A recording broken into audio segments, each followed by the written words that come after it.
Chapter 1674. Where's Riaz? Boss Luo took out some food from the kitchen. It was now night time in the underwater city. It was exactly 7 o'clock in the evening. There was no beautiful scenery like dusk. The sky above the city lights was dark blue. He fell asleep. Miss Maid quickly walked over to help. After finishing the final debugging, he fell asleep directly on the serpent. He was probably too tired. Then let's eat. Boss Luo smiled and took off his apron. Life was still very ritualistic. For example, Boss Luo's life. After dimming the lights, he took out a silver candlestick. After lighting the candle, Boss Luo pulled out the chair in front of the table for Miss Maid and invited her to sit. Dinner was a very suitable time for chatting. It could be about the day's experience, some thoughts, or the vision for the future. But the shop owner and Miss Maid did not have more vision for the future. Flammable ice? Boss Luo was listening to Miss Maid's views on magic energy technology. It's a technology that converts heat energy into kinetic energy. Miss Maid nodded and said, "The Lemurians have achieved the technology of mining and storing this energy a long time ago. According to the information provided by Riaz, the ordinary civilian magic energy core is only a simple conversion of heat energy. But it's enough to supply energy as a living tool. Then there are the cores of some large tools. For example, the Serpent is a more efficient combustion technology. I heard that there is a magic energy supply system under the entire underwater city that uses large magic energy cores." Boss Luo looked at the civilian magic energy core that Miss Maid gave him. This core's energy was used up. It would break with a light pinch. After the broken magic energy core, there was some blue-white powder left. Then, under the effect of the air, it would quickly vaporize and disappear.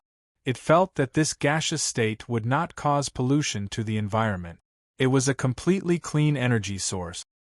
Although the conditions for the formation of this energy are quite difficult, there are many in the deep sea. Miss Maid paused and said, "The population of the underwater city is about 9 million. Although the underwater city is huge, it is enough for the mineral reserves in the deep sea. The social form of this underwater city is quite interesting." Luocio immediately talked about what he saw during the day when he was shopping. Mademoiselle Maid described it thus: a recyclable ecosystem in a sealed environment. This kind of man-made, or even forced state requires a very sophisticated management organization. Miss Maid shook her head and said, "And there can't be any mistakes." "But the mistake has already been made." Boss Luo smiled and waved his hand. A paper crane flew into his palm. It was the paper crane that Miss Maid sent out to inquire about information yesterday, and now it had flown back. 2 rays of light shot out from the heads of the paper cranes and turned into a screen in the air. They simply recorded some things, which was very different from Boss Luo's all-purpose infinitesimal TV. But Miss Maid did not have the ability to create a mini-TV. Boss Luo has been banned recently. It is recommended to temporarily stop spending extravagantly. The intelligence source of the paper cranes began to release some fragments about what happened last night. If Riaz was here, he would definitely exclaim because the fragments projected by the paper cranes were what he encountered in the happy territory last night. It seems that human desires are bred under the constraints of rules and laws. Miss Maid only took a few glances and already had an evaluation. The suppression of human nature will eventually lead to a rebound. It's not a rebound. Boss Luo shook his head and said, "I have read some of the history of the underwater city. I think the former Lemurians should have already tasted the bitter fruit brought by this suppression of human nature. It's better to let it out than to block it. The current underwater city will slightly give the residents some channels to vent. After venting, people can quickly return to their normal state. The underwater city is different from the human countries on the land, but this behavior is advocated by the underwater city kingdom government." Boss Luo said and called a new paper crane. This paper crane was a record of the flying serpent competition in the underwater city. It was hard to imagine that such a bloody competition event would appear in a place like the underwater city that always revealed rules and self-discipline, and advocated friendship, kindness, and courtesy. The chaotic competition was stuffed on the stage, blood and limbs were wasted, but the audience was so enthusiastic. "What's this?" Miss Maid's eyes were fixed on the bloody competition venue, on a round ball about 3 meters in diameter. Boss Luo said, "I don't know yet, but it seems that this ball will appear in every competition. Maybe we will know tomorrow. Then, I'll have to make some preparations too." Miss Maid smiled slightly. "Although I don't want to help Riaz win the championship, after all, it is the first flying serpent that I personally built. If I see other flying serpents running in front of it, I will feel very uncomfortable." It was probably her perfectionism at work, because this was not a business. Perhaps for Miss Maid it was just a game, just like the chess game she played with the boss in the afternoon. Somewhere in the imperial palace of the underwater city. This place was like a command room. Dozens of men and women wearing helmets and special uniforms were sitting on their own seats. Their hands were inserted into a basketball-sized ball. At this moment, a girl in a silver robe was sitting on the seat of honor. "Haven't you found him yet?" Girl Lyoga asked indifferently. "Yes, Master Lyoga." A man in the seat directly below took off his helmet, looking up and saying helplessly, "We searched all the records of the commercial street in the East 13 district today, but we didn't find the person mentioned by His Majesty. Maybe His Majesty remembered wrongly?" The girl didn't speak. She just threw out a cup. The cup fell vertically on the man's forehead, and the bright red juice immediately slid down the man's cheek. "Sorry, Master Lyoga, I'll check again carefully." The man sat down again in a panic, putting on his helmet again. At this moment, a woman in a row on the other side suddenly looked up and said quickly, "Master Lyoga, I found something here. Surveillance target number 3 is currently out of the safe zone." As she spoke, the woman turned her helmet, and the eye patch immediately shot a huge projection at the black wall in front. These monkeys on the ground are really restless."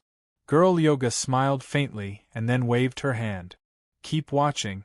As long as it's not too out of line, just pretend that you didn't find anything." The woman in charge of surveillance said, But the direction that target number 3 is moving in seems to be the first place where the magical energy researchers are. They are still His Majesty's guests." Girl Yoga said indifferently, "Since they are guests, they can visit if they want. But it's only limited to visiting, understand?" "Understood." The woman quickly sat down again. At this moment, another man stood up and said quickly, "Master Lyoga, we found traces of Levis." Girl Lyoga directly ordered, "Tell the military police to send troops to capture him." "All right, continue to search for the person that His Majesty is looking for. Leave this to the adjutant to command." As she spoke, Girl Lyoga directly pushed open the door of this huge dark room, and after passing through many doors and passageways, she walked out of a square in the palace. From here, she could see the study of the underwater city's emperor, Louis XXXIX. The light in the study was still on. In the afternoon, the people from the military came. Judging from the situation, they had not left yet. They were in the study with His Majesty the Emperor, discussing the matter of sending troops to attack the Sea Demon tribe. Recently, the Sea Demon tribe had become more active. His Majesty the Emperor had decided to properly remind these creatures that had completely become slaves of the sea, who was the master of the deep sea. Girl Yoga slowly walked towards the direction of the palace's study.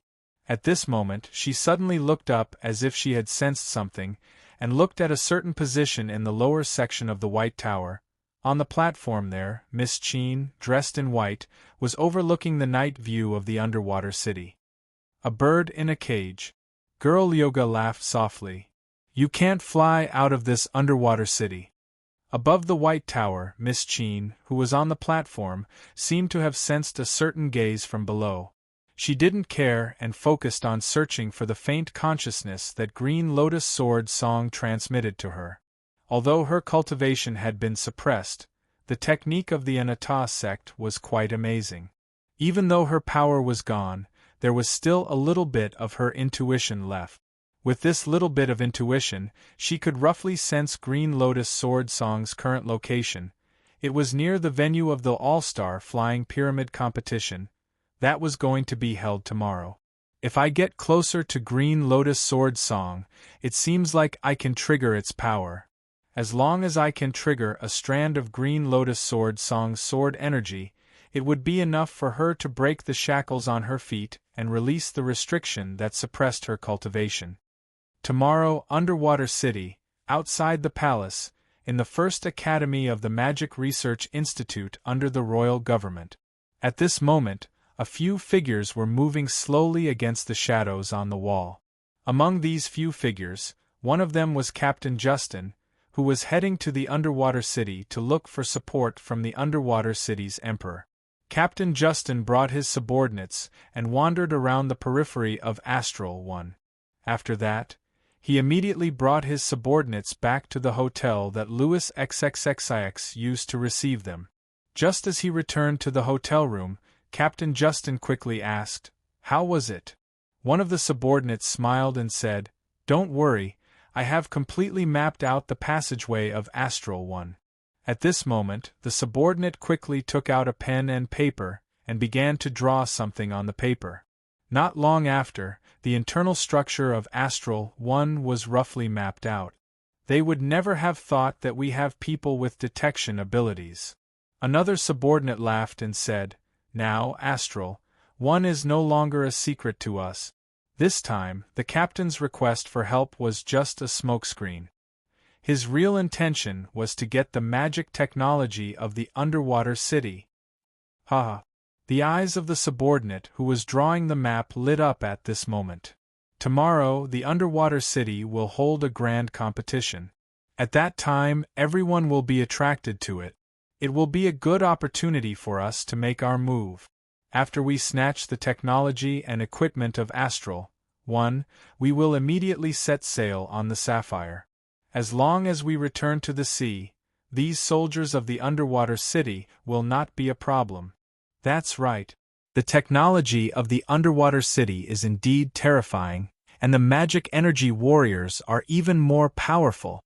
But who would have thought that these people of the Underwater City have a fatal weakness? This is destined to make them unable to become the overlord of the land. This kind of magic energy technology should be provided to us, the Black Order. Captain Justin did not say anything and just let his subordinates plan for tomorrow's action. Tomorrow, bang, bang, bang. The sky of the Underwater City was completely bright. The venue of the All-Star Flying Pyramid competition was located in the central district of the Underwater City. This place was less than 7 kilometers away from the palace. Colorful air bombs were shot into the sky one by one and then exploded, followed by ribbons and colorful pieces of paper. People enthusiastically poured into the competition venue. Although the venue was huge, it could not accommodate the 9 million people of the Underwater City. Most of the people could only stand outside and watch the live broadcast of the magic energy dazzle. At this time, the streets of the central district had become so crowded that not even a drop of water could trickle through. Today, in addition to the opening ceremony of the grand competition, seemed to be a special day. A day that allowed the residents of the Underwater City to release some of the hidden things in their bodies to their heart's content. Look 19. Look carefully, understand, and watch carefully. At the window of a 3-story house facing the street, Levis, who was wearing a black cloak, pointed at the crowded crowd outside the window and said, "Look, these guys look ugly at this time. What's the difference between them and the guests of my happy domain?" 19 in the room rolled his eyes and lowered his head to focus on maintaining the artificial eye that he took out from his eye socket. At this time, the door of the room suddenly opened, and a man and a woman wearing a black cloak walked in. After the man took off his hat, he said directly, "Levis, I heard that you were in trouble last night?" Levis immediately complained, "I was chased by the people of the 3rd Department of the Military Police for a whole night. Do you know that my skin has become much worse? Long Gang?" The man named Long Gang just pretended that he did not hear it and looked directly at 19. 19 just said casually, "It doesn't affect." Long Gang nodded, "That's good. After we rescue them, we will immediately evacuate and then go to the fallen trench. Alright, let's go and prepare." As he said that, Long Gang looked at his companion who had come with him. "Kaya, don't worry.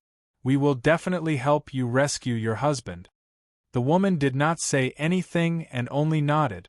Then, the woman named Kaya suddenly looked at Levis and said softly, "I owe you a favor, Levis. This is a huge favor." Levis smiled casually, "My business is completely ruined. I owe you a life." "That's more like it."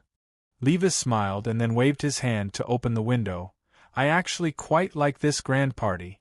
19, it's time to make a big scene." Riaz felt that the beginning of the day was very smooth. He woke up early and had a vigorous breakfast. Then, he did not run into any traffic on the way and directly arrived outside the competition venue to undergo the final inspection before entering the venue. There was still a lot of time. "Ha, Riaz, is this the Flying Serpent that you're participating in today's competition? It doesn't look like much. One look and you can tell that it's a cheap item, the kind that can't go far." At this moment, a young man who was about the same age as Riaz was slowly walking over. Behind this young man, a group of supporters were pushing a huge, flying serpent. Before the start of the competition, the contestants were used to covering their flying serpent with a white cloth to prevent others from seeing some of the data of the flying serpent. However, this young man was different. Not only was his flying serpent huge, it was even ferocious like a giant beast, and it was completely golden in color. Everyone looked at him. "Who is this?"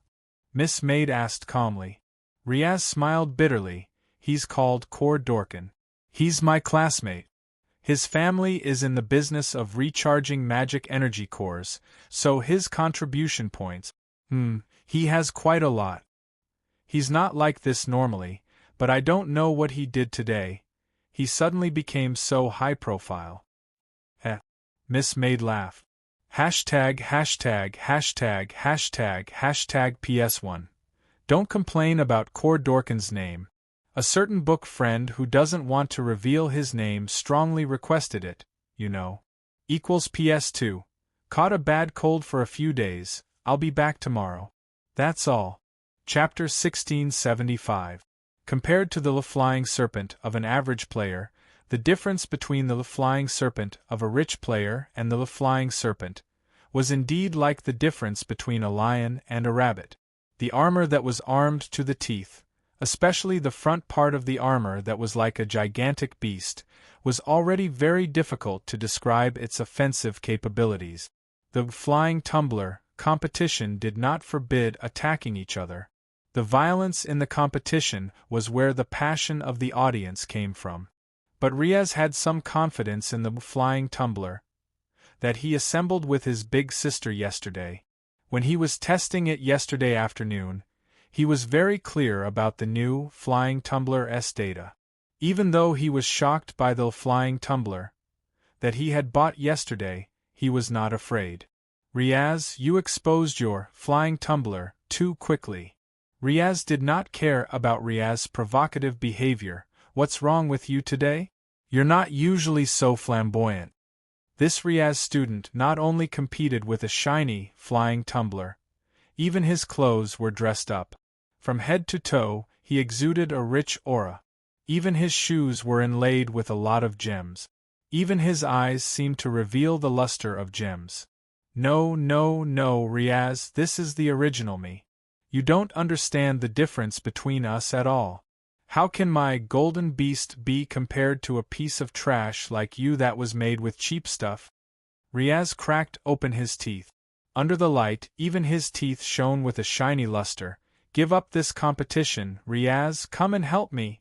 I have already left you the position of the best support. As long as you nod, no matter what parts or materials you want, I can satisfy you. Your dream is to become an excellent flying tumbler, maintenance and modification engineer, right?" "No, Riaz," Riaz shook his head. "I will get what I want through my own efforts." "You rejected me again." Riaz coldly snorted, then directly poked Riaz's forehead and said coldly, "Wait, during the competition, I will directly crush your flying tumbler. I will let you know what the power of wealth is.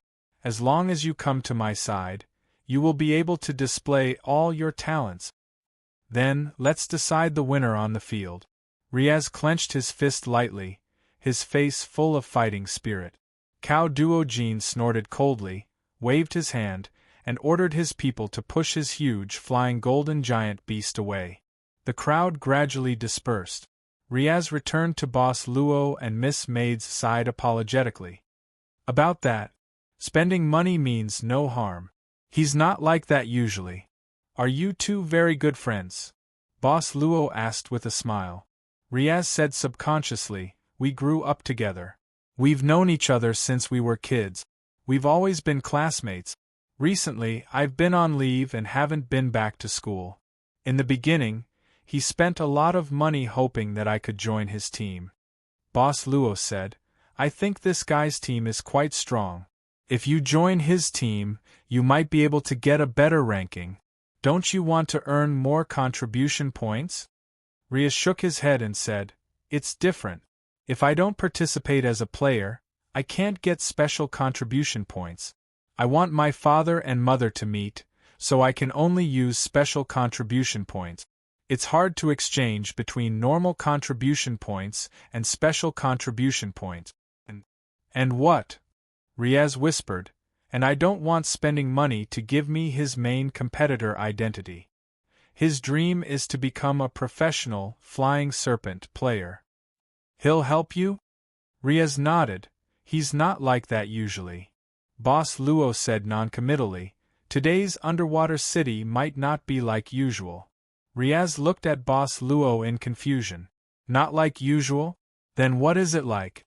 Riaz subconsciously looked around. Indeed, it was not like usual. Today was really a lively day. "It's our turn," Miss Maid suddenly said. "Riaz, do your best." "Oh, okay." Riaz nodded subconsciously, but he didn't know why he suddenly felt a chill down his spine. Why did this big sister's smile give him a creepy feeling? Outside the palace, in a luxurious hotel under the name of the royal family, there were guards assigned by the royal government here. As a link between the royal government and the world on land, Captain Justin and the others shouldn't be exposed to the public. The guards' purpose was to prevent some random people from accidentally discovering Captain Justin and the others. As for surveillance, it was up to different people. But no matter what, the guards of the royal government had fallen to the ground one after another. The door of the innermost room in the hotel slowly opened, and Captain Justin walked out expressionlessly. 2 guards of the royal government had also fallen outside the door. "Sir Justin, the guards here have been taken care of. They won't wake up in less than half a day." A few subordinates hurried back at this moment. "Then let's go." Captain Justin nodded. "The Emperor of Underwater City should be at the competition site." "Okay." The subordinates quickly said, "Captain, Sapphire is also ready to support us at any time." "Let's go," Captain Justin directly ordered in a deep voice. On the streets, there were pedestrians cheering for the upcoming flying tumbler competition. It was like a grand carnival, and people would wear their favorite clothes. Strange clothes. In such an environment, Long Gang, who was wearing a black robe and had his head covered, didn't stand out. The same was true for the woman beside Long Gang, Kaya. "I heard that your child is also participating in the flying tumbler competition this time?" Long Gang suddenly asked in a low voice. The woman was silent, but she suddenly looked up at the dazzling screen on the road. It was broadcasting the current situation of the venue. She seemed to be looking for something, but clearly couldn't find it. Or, the current time wasn't enough for her to stay too long. Don't expose yourself in this operation. Long Gang suddenly said in a low voice, we can't let people know that the goal of this operation is to get Mr. Osher. Once you're exposed, your child will be in danger too. I know. The woman quickly said, unless it's absolutely necessary, I'll be quiet. Long Gang didn't say anything, but nodded silently. Then, he clenched his fist and lightly covered his chest. Then, he lowered his body and disappeared into the crowd. It was the same for the woman. Quiet. The gendarmerie of the kingdom's government that represented the law entered one after another, and then quickly stood in 2 rows. In the passage, the emperor of the underwater city, Louis XXXIX, slowly walked over. Behind the emperor was the young girl in a silver robe, Lyoga, and a woman in white with a cold expression. At the end of the passage, there was a special stand in the venue of the flying tumbler competition, the special seat for the emperor.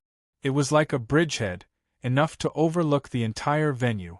After a while, the emperor, Lyoga, and Miss Cheen had entered the special seat. The gendarmerie didn't enter. They just guarded in front of the door or below the stand. There were already maids waiting in the room. At this time, the chairs were already set. Louis XXXIX directly sat in the middle chair, while Lyoga and Miss Cheen sat on both sides. How do you feel? His Majesty looked at Miss Cheen and said with a smile, this is the biggest event in the underwater city. From today onwards, all the people in the underwater city will party to their heart's content. Is this considered charity? Miss Cheen said indifferently, it's like a prisoner who has been in prison for a long time, and now has a chance to go out and get some fresh air. His Majesty just laughed it off. Beside him, Lyoga didn't have any expression. Suddenly, the communicator that Lyoga had attached to her ear suddenly vibrated. She nodded, and then moved to the emperor's side, whispering something softly. Just catch them. His Majesty listened and casually ordered, don't alarm this side. Lyoga nodded, and then left her seat and left the room. Seeing this, Miss Cheen said coldly, your maid is actually not worried to leave me here alone with you. Louis XXXIX showed a confident smile on his face. She will not worry, because I am the most powerful magic-powered warrior in this underwater city. You are very arrogant, Miss Cheen said. I am just confident. Louis XXXIX shook his head and said, if I am not confident, I can't be the emperor of this underwater city. I am now the emperor of this underwater city. If I am not confident, I can't have a foothold. A timid and cowardly emperor will not be needed. Miss Cheen didn't want to argue with this emperor about these issues. She suddenly raised her hand and pointed outside.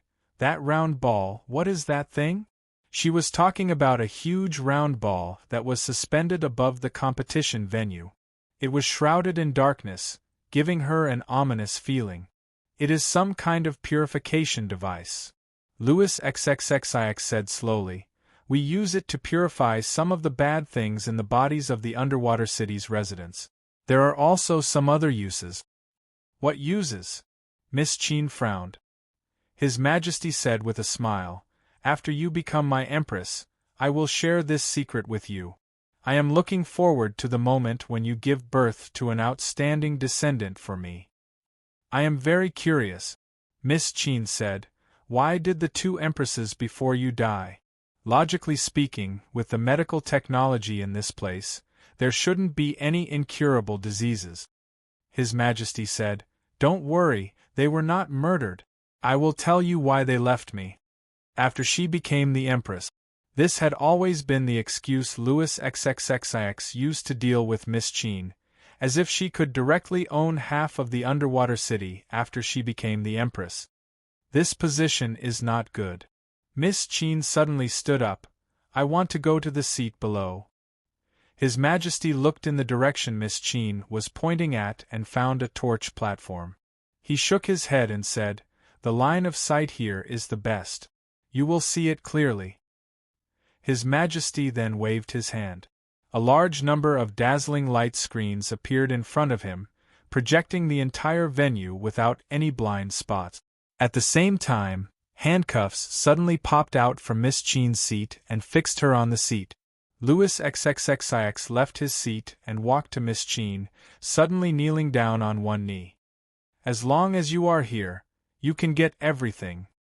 His Majesty lowered his head and gently kissed the back of Miss Chen's hand. "My future Empress." Miss Chen closed her eyes and didn't say anything. His Majesty slightly moved and stood up. Raising his shawl, he walked out of the stand and appeared in front of the audience. His Majesty's voice spread over the entire venue through the sound expansion technology. "People of the underwater city, my people, can't you hold back the passion in your heart? Your Majesty!" Wave after wave of cries rang out in an instant, drowning out all other unnecessary sound. Behind the Emperor, Miss Chen slowly opened her eyes. A trace of worry flashed through her eyes. Her spirit sense didn't become sharper after leaving the Imperial Palace. In fact, her senses towards the Green Lotus Sword song had become blurry. It seemed that something was suppressing the feeling of her spiritual mind. It was a huge black ball floating in the sky above the venue. It seemed to be rotating slowly, and then a crack appeared in the middle. Looking at it now, it actually looked like a huge eye. Miss Chen didn't want to give up today's opportunity to go out without any gains. Her eyes quickly swept over the dazzling light screens in front of her, looking for some inspiration. Suddenly, Miss Chen's eyes stopped on one of the light screens, then her pupils started to fluctuate. Why is he here? At this moment, as if he had sensed Miss Chen's gaze, the person on the light screen suddenly raised his head, as if he had seen through the light screen.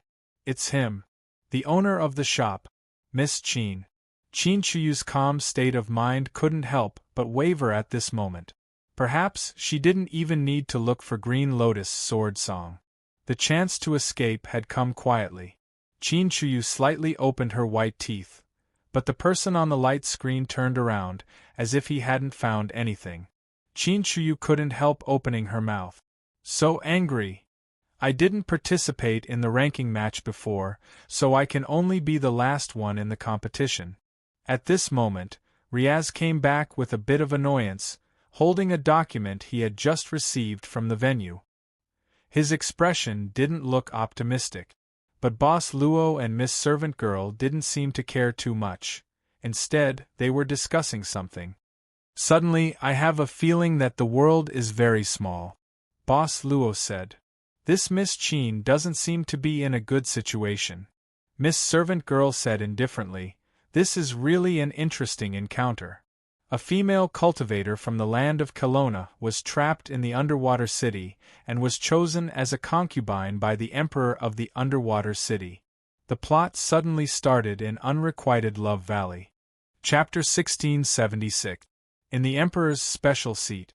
Chen Chuyu had concentrated all her energy, but she didn't get any response for a long time.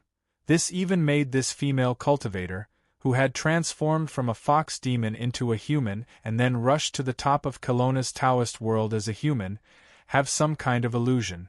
What she saw was just a person who looked like her, not the owner of the shop.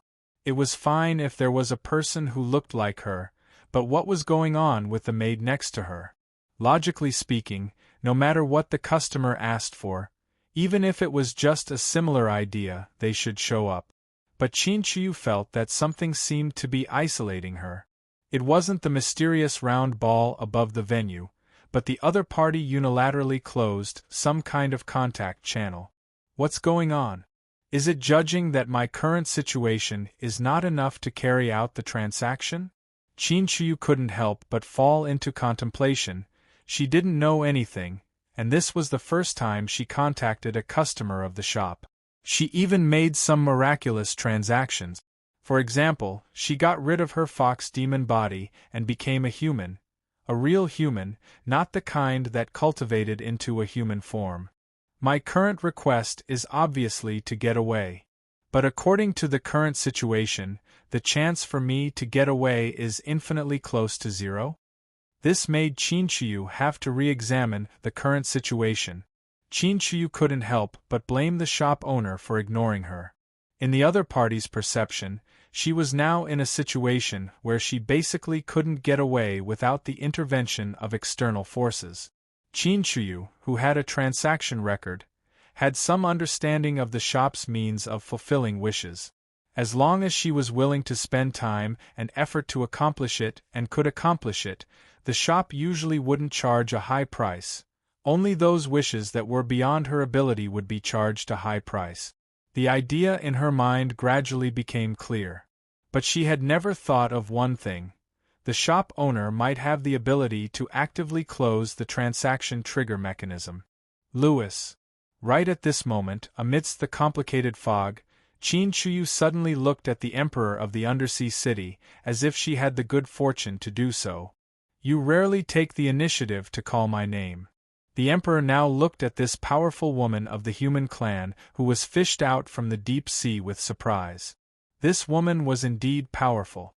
Even though she was seriously injured when she was brought back, her vitality magnetic field was so strong that even the Undersea City Emperor could not help but be shocked. This woman represented a different evolutionary direction for the human race.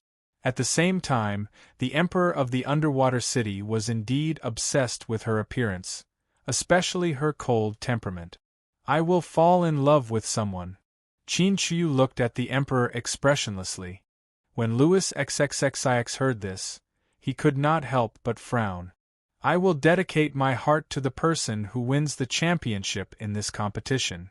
Qin Shiyu slowly said, I will fall in love with the champion this time, but at the same time, I will become your queen. Only my body will belong to you.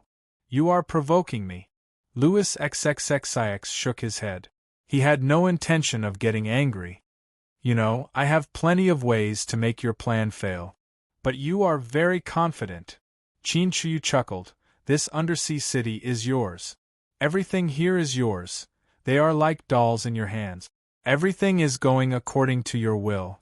But unfortunately, I have never been a member of the Undersea City. Your will cannot conquer my heart. I have been free since the beginning. What are you trying to say? The Emperor said indifferently. Qin Shiyu said with a smile, Go to this arena. I have said that I will dedicate my heart to the champion of this competition, and it can be you. I have already been the champion. I don't need to participate in this competition to prove myself. Louis XXXIX shook his head. You are afraid, Louis. Qin Shiyu said softly. Even if you have been the champion, even if you are the Emperor of the Undersea City, you will still be afraid. Afraid that you will fail in this competition. Afraid that there will be someone who can defeat you in this competition. You are afraid that as the Emperor, you will no longer be invincible. The Emperor smiled, saying playfully, My future queen, why do I have to go to this competition? You can't resist me at all. Because your pride doesn't allow me, your future queen, to have a trace of disobedience in my heart. Qin Shiyu smiled faintly. Go, for me, become the champion of this competition. Let me see your invincibility as the Emperor of the Undersea City. The Emperor stared at Qin Shiyu without saying a word. After a long while, he smiled. I will do as you wish. Louis XXXIX suddenly took off his shawl. His face was full of a spirit that could look down on the whole world. He said loudly, I will participate in this competition. After saying that, the Emperor directly walked out of the stands. He actually jumped down from the stands. I will participate in this competition. The Emperor's voice resounded throughout the entire field, both inside and outside the field. In a split second, the entire undersea city fell into silence.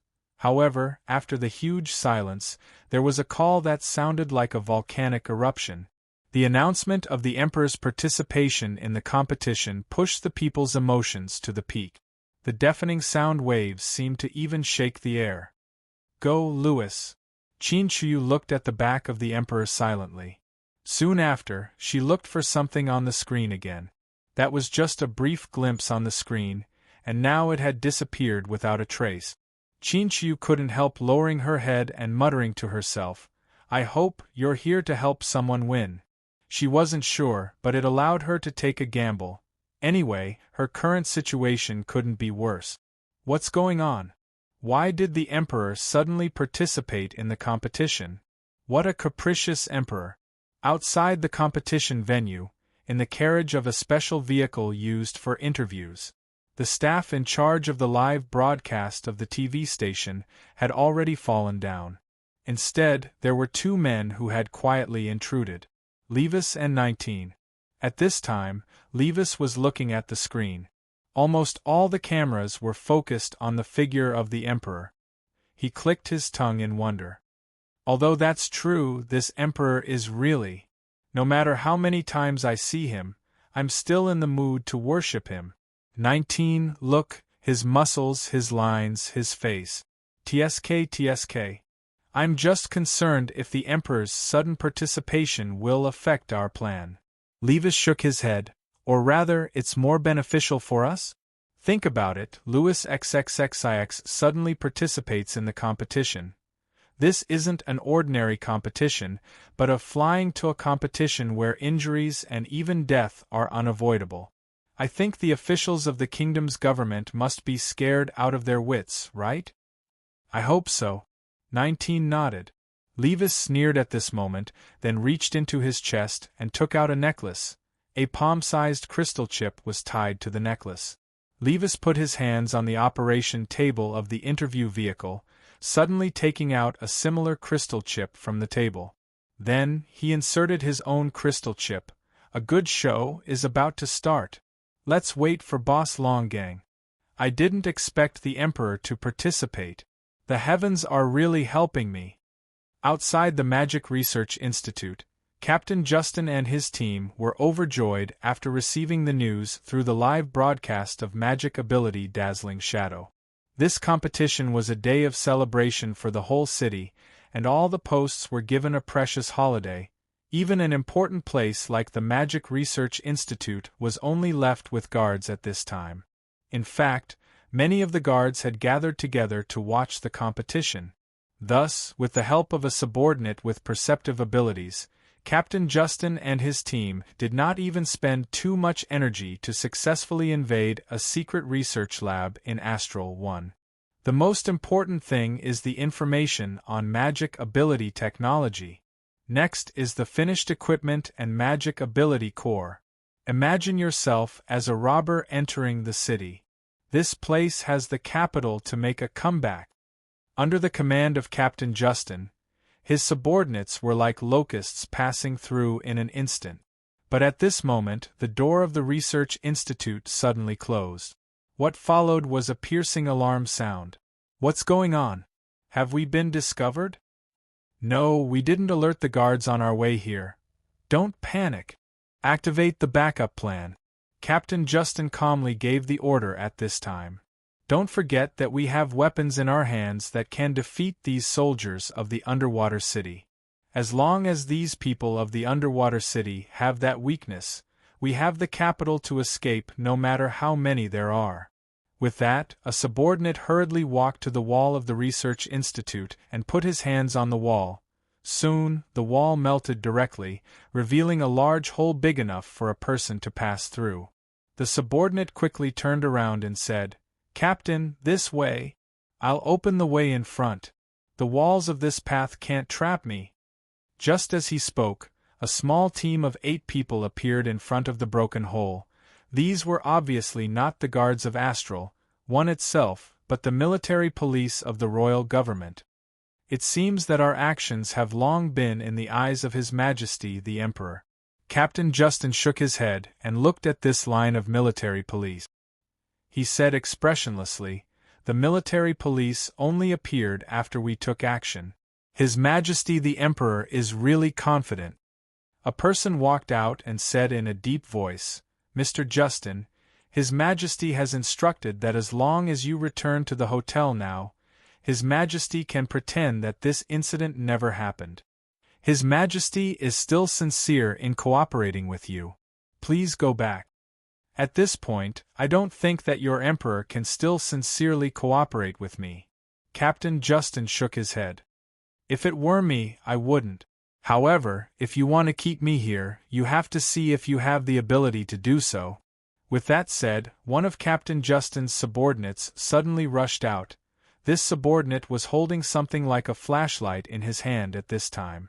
He opened it, and in an instant, blue-purple light shot out directly. This is... The members of the military police frowned at this time. After knowing that their skin came into contact with the blue-purple light, they instantly showed a horrified expression. Not good! But in an instant, a lot of smoke came out of the bodies of these military police members. Their skin seemed to be burned and turned red all of a sudden, and even festered. 8 members of the military police fell to the ground at this time and wailed in pain. Captain Justin walked past expressionlessly. He walked past a member of the military police, who was in pain, and kicked him away. No matter how advanced your technology is, how powerful your weapons are. However, as long as you are exposed to ultraviolet rays, you will be burned to death. You are destined to never become the masters of the land. Captain, a large number of military police came in. The subordinate hurried forward at this time. Captain Justin nodded and waved his hand. Let's go. They had ultraviolet weapons on hand that could deal with the people of Heidi City. But for so many years, how could the people of Heidi City not protect their own weaknesses? In this underwater city, there were dozens of types of equipment that could isolate the damage of ultraviolet weapons. At present, the 8 members of the military police, who were killed by ultraviolet weapons, only relied on the fact that they were in the underwater city and did not wear the isolation equipment. When a group of demonic energy warriors from the underwater city appeared wearing isolation equipment, the manpower that Captain Justin brought at this time was obviously not enough to fill the gap between the opponent's teeth. Sapphire is close to the deep-sea trench. Very good. Captain Justin nodded. Not good. Sapphire has lost contact with us. But in just a moment, the subordinate said in horror. What? Captain Justin's eyes suddenly widened. Emperor! Emperor! Emperor! Emperor! The deafening voices in the venue showed no signs of stopping. Everyone's eyes were focused on the Emperor, who was slowly putting on his battle suit. Even though a flying serpent, players who were about to compete were no exception. Even Riaz was looking excitedly at Louis XXXIX, the Emperor on the huge screen. He was even cheering along with the crowd. In the preparation area, Boss Lua looked at Riaz and asked with a smile, "You seem to admire this Emperor a lot." "Of course," Riaz said excitedly. His Majesty was once the champion of the All-Star game, and he used the ordinary, flying serpent. At that time, there was no so-called cheating or giving way. His Majesty concealed his identity and won the matches one by one. He's a legend. Oh my God, I can actually compete with His Majesty in the same field. I'm not dreaming. That's amazing, Boss Luo said with a smile. At this moment, Miss Maid suddenly walked over and stuffed a 3-finger-wide chip into Riaz's hand. What's this? Riaz asked in surprise. Miss Maid smiled and said, "This is the key. When the core temperature of a flying serpent rises to the 5th degree, insert it into the socket under the control panel. There will be a surprise." Riaz blinked his eyes. The socket under the control panel? What's going on? When he was debugging yesterday afternoon, he didn't find any socket on the control panel. Hashtag. Chapter 1677. Underwater City, Magic Research Institute, First Academy. The sounds of exchanging fire kept ringing out. Captain Justin and his group from the Black Religious Congregation were currently being suppressed in a narrow space. All around them, there was the artillery fire of the heavily armored military police. Damn it! These magic energy weapons are far more powerful than what the Emperor showed us before. Captain, my magic power is running out. Captain Justin's face became more and more ugly. Things shouldn't be like this. Every time, He came to Underwater City with the former president of the Black Order, Charles, and came in contact with the Emperor of Underwater City, Louis XXXIX. He had clearly inquired about many secrets of Underwater City. Even, according to the requirements of Underwater City, the Black Order provided some suitable identities for the Emperor of Underwater City so that the people of Underwater City could live on land. The Black Order had obtained a lot of information about Underwater City from these selected people of Underwater City. The weaknesses of the people of Underwater City, the structure of Underwater City, the power of the magic energy weapons of the people of Underwater City, and so on. This time, President Charles died, and the remnants of the order had been integrated by Katerina and Lamias in a short time.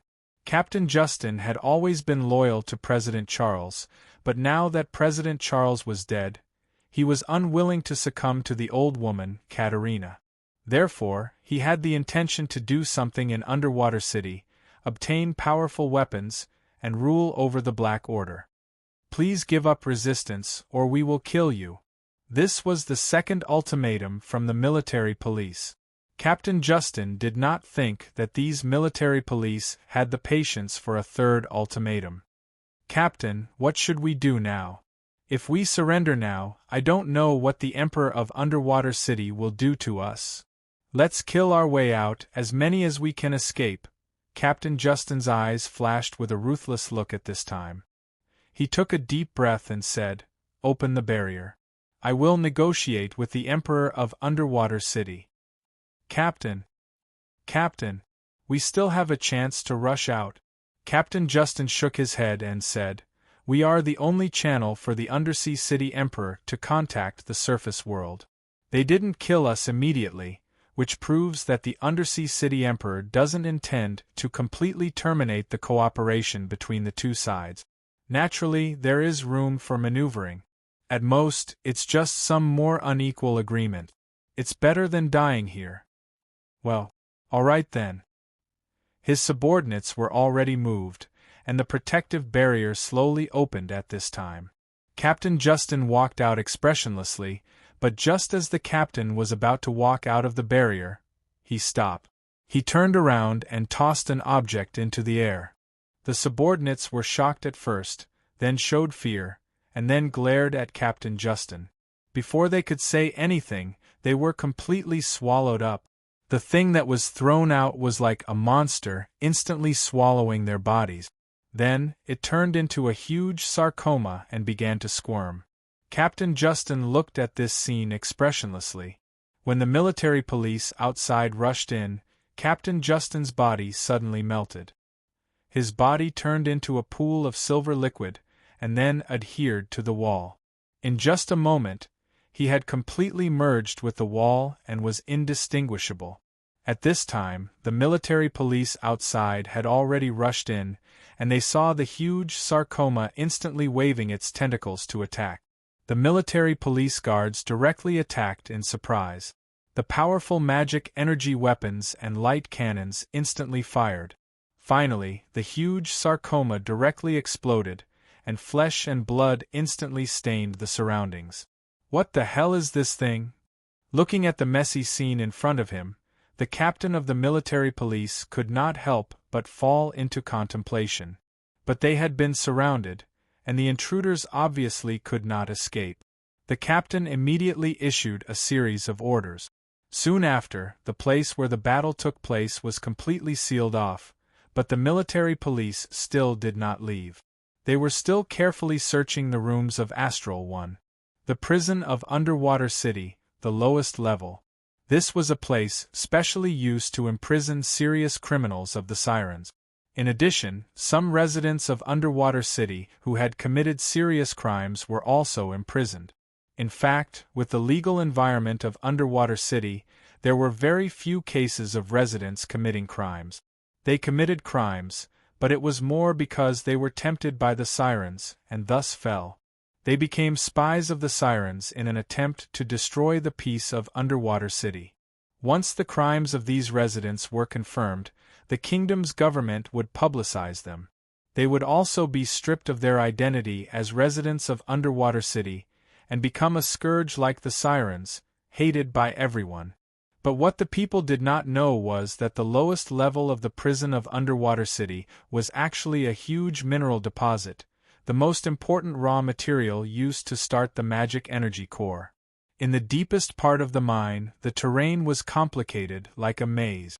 Only the officials in charge of this level could know all the paths here through surveillance. As for mortals, they wore necklaces that could guide the way. Losing this necklaces also meant death. Because, the moment the necklaces were violently torn apart, an explosive device hidden inside the necklaces would blow the prisoner's body into pieces. This was the abyss of despair. And the utopian underwater city was above this abyss, nibbling away at everything here. In the mine tunnel, a dozen sirens covered in scars were transporting a batch of minerals that had just been mined, but excessive hunger still pushed this group of sirens to their limit. They directly collapsed on the tunnel, unable to move forward. There was too little food in the mine. They finally closed their eyes, and their lives faded away. Soon, a few heavily armed magic energy soldiers appeared and took away the corpses of these sirens. Then, they called for new mine slaves to continue the transportation of minerals. Similar things kept happening in the mine of despair. The sirens imprisoned here had even given up resistance. "Over there, don't stop." At the mining site, a prison guard who was supervising the work waved a long whip and whipped a weak man hard. "If you don't work, I'll throw you in front of those dirty sirens. Do you see that? They're already crazy from hunger. 10 seconds. No, in just 5 seconds you'll be eaten up by them." This was one of the few mining areas that the criminals of the underwater city were in charge of. The criminals of the underwater city had always been the weakest group in this mine. They were in danger of being attacked by the hungry sirens at any time. As for the supervisors and prison guards, they did not care about this kind of hunting. In the darkness, there was no hope of leaving at all. The criminals would soon go crazy. Finally, it was time to drop the food. The food was thrown from above and landed on the ground everywhere. This was the most dangerous time. The sirens and the criminals were hunting for food together. The criminals would easily turn to another kind of food. Therefore, the criminals would always gather together at this time. The strength of the group could always give them some insignificant sense of security. Fortunately, even the Sea Demon clan had reached the limits of their bodies after being imprisoned for a long time. Apart from their large size, they were also very weak. Both sides were carefully looking for their food. The mine warden was enjoying this scene in an absolutely safe fortress. It was just the daily entertainment of the mine warden, Benjamin. Compared to the flying serpent competition that was being held in the underwater city, he was even more enthusiastic about this kind of activity. This is the real cruelty and despair. Benjamin's breathing became rapid as he ate the meat on the table in big mouthfuls. In this chaotic, dirty, bloody, and desperate place, he had supreme power. As long as His Majesty did not give any orders, he was another emperor here. At this moment, the door of the restaurant suddenly opened. Benjamin's good mood suddenly dissipated because of such an interruption. He did not even turn his head and scolded angrily, "Didn't I say that no one is allowed to disturb me during my lunchtime?" He immediately turned around. When he thought about whether he should add another worker to the mine below, his face suddenly changed. His hand trembled, and the steak in his hand instantly fell to the ground. Trembling. Lady Lu Go. Looking at the girl in the silver robe in front of him, Benjamin's legs instantly went soft and he fell out of the chair. His huge body wriggled like a worm. "Maybe I should throw you down from here and let you personally experience this so-called game." Lady Lu Gu walked in slowly. Benjamin did not dare to raise his head at this time. Only his body kept trembling. "Lady Lu Gu, I won't do it again, I won't do it again. It's nothing." Lady Lu Gu walked in front of the mirror and glanced at the mine below. Then, she looked up and glanced at the top of the mine, After all, the income of this mine has always been good. In the darkness, there seemed to be a deeper black shadow around black shadow. I have always been urging the prisoners here not to slack off, Benjamin said hurriedly. The amount that His Majesty requested, I have completed it in advance every month. Don't worry about this, I definitely won't slack off. Lady Lu Gu nodded softly. Nehaman swallowed his saliva at this time and raised his head tentatively, only to see the girl, Lu Gu, looking down at him at this time. He quickly lowered his head and asked with a trembling voice, Master Lu Gu, may I know, why are you here this time? Waiting for someone. Waiting. Waiting for who? Warden Benjamin was stunned and raised his head slightly in confusion. This time, Lady Lu Gu did not look at him. She just looked at the mine below with interest and said with a smile, Destiny's long gang. What? Warden Benjamin's face turned pale with fright. He obviously knew a little about Destiny. To be honest, in the underground mine of this underwater city prison, there were some felons of Destiny. However, within the kingdom's government, they would not call Destiny by its name. Instead, they called it the Rebel Army, a group of desperados who wanted to reach the peak of the kingdom's government. There were even rumors that this group of Rebel Army had reached some kind of agreement with the Siren tribe. As for Long Gang, he was an important person in the Rebel Army, Destiny. He was always at the top of the wanted list of the underwater city's military police. Could it be that he wants to save the felons here? Warden Benjamin immediately guessed. Who knows? The young girl, Lu Gu, smiled casually. She suddenly waved at this Warden Benjamin, indicating for him to come to her side. Warden Benjamin did not dare to make any mistakes. He quickly got up and came to the girl's side in fear and trepidation. Lady Lu Gu, what can I do for you? This little one will definitely do it for you. I really like this game of yours. Lady Lu Gu smiled and said, This is much more interesting than the flying serpent competition. Warden Nehaman chuckled and immediately said, There are games like this every day. If Lord Lyoga is interested, I will leave the best viewing spot for you every day. Also, I have a special way to encourage people. That is to hang the criminals and put them in front of the Siren tribe. These Siren tribe will go crazy from hunger and will even kill each other. That sounds interesting. The girl seemed to be deep in thought. Warden Benjamin's small eyes turned and he immediately said, Since Lady Lu Gu likes it, this little one will immediately arrange for people to prepare this show. It will be ready soon. No need to trouble yourself. The girl shook her head. You can leave now. Okay, I will send people. What? While he was shocked, the girl's hands suddenly pressed on Warden Benjamin's body. He did not have time to react before a huge force sent his body flying. No! His bloated body smashed through the transparent curtain wall and fell into the mine. From now on, you will be the new warden here. The girl looked at the warden who was peeking his head in and looking at this scene in horror. Riaz's body was a bit stiff. His hands and even his neck were a bit stiff. He could not even hold the controls of Flying Serpent firmly. His mind was blank. He was already on the stage of the Flying Serpent competition and was preparing for the finish line.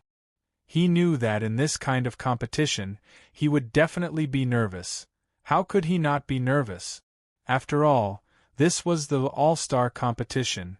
But Riaz, who was already mentally prepared, did not think that he would be so nervous that it was like he was drained of energy.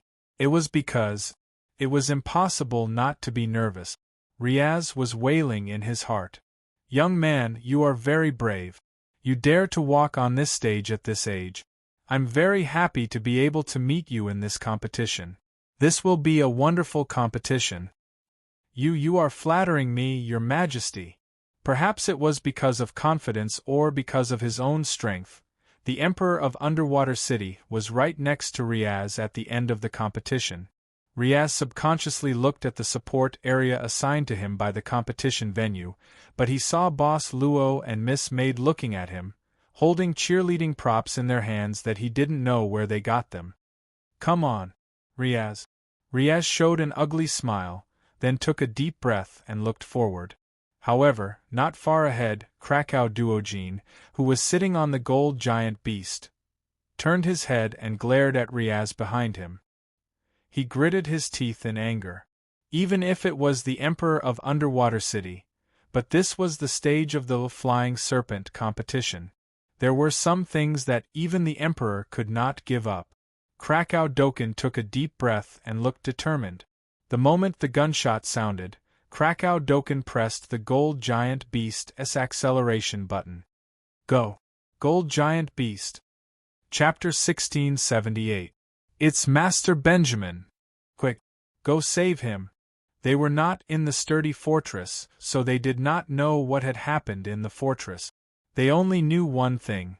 Their superior, Warden Benjamin, had fallen into the mine. This was a big shot who could control the life and death of everyone in the underground mine of the underwater city. Warden Benjamin's fall had caused the supervisors and wardens in the mine to panic. But the place where Warden Benjamin fell was the place where most of the siren prisoners gathered to hunt. In a moment of desperation, the wardens who were scattered all around immediately picked up their weapons and rushed over. The fall of the warden had caused a large number of siren tribes to fight over him, but it gave the prisoners who were trapped in a corner a chance to catch their breath. A hunchbacked man with stubble on his face quickly picked up the food on the ground and hugged it in his arms. Then, he desperately rolled towards a stone ditch at the side. He did not even care how dirty the food was as he wolfed it down. Professor Joachim. At this moment, a steady voice rang in the man's ears. This made the man instantly stop eating. His body instinctively stood up and said hoarsely, Who is it? Professor Joachim, I am Longang. This time, I am here to save you. The voice became faster. Now, don't ask anything, and don't speak. If you trust me, do as I say. You only have 5 seconds to think about it. What should I do? The man almost instantly responded to the voice. Follow my instructions. Now, you need to leave this stone ditch first, then approach the fort's location. Remember, try not to attract attention. Now that the mine is a little chaotic, it is a good opportunity for you. The man. Professor Joachim heard this and nodded. In an instant, he stuffed the remaining food scraps into his mouth and struggled to climb out of the stone ditch. Now, because of the chaos in the mine, the supervisors and wardens did not care about a prisoner with a weak body like him. Following the voice's instructions, Professor Joachim quickly found his way to the terrifying fortress. The process was very smooth. Although Professor Joachim was frightened, he successfully arrived at the place that the voice pointed to. He looked around nervously, but there was nothing around him. Other than black rocks, there was only black rock walls. You? Where are you? Dr. Joachim asked in a low voice. In the blink of an eye, the stone wall in front of them suddenly moved. Then, a piece of rock slowly moved, revealing a hole that was barely big enough for an adult to crawl through. Dr. Joachim mustered up his courage and hurriedly climbed into the hole. Then, he saw the light. He had not seen such a bright light for a long time, and his eyes suddenly became stinging. Hello, Mr. Josher. When his vision recovered slightly, Professor Josher saw a man with a resolute face, but his eyes had double pupils. Other than that, around this man's neck, there was a ring of fine green scales, but he was wearing this underground mine's prison uniform. Heresy! In an instant, Dr. Josher knew the other party's identity.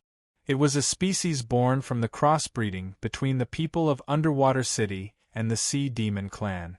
You are? My name is Longang.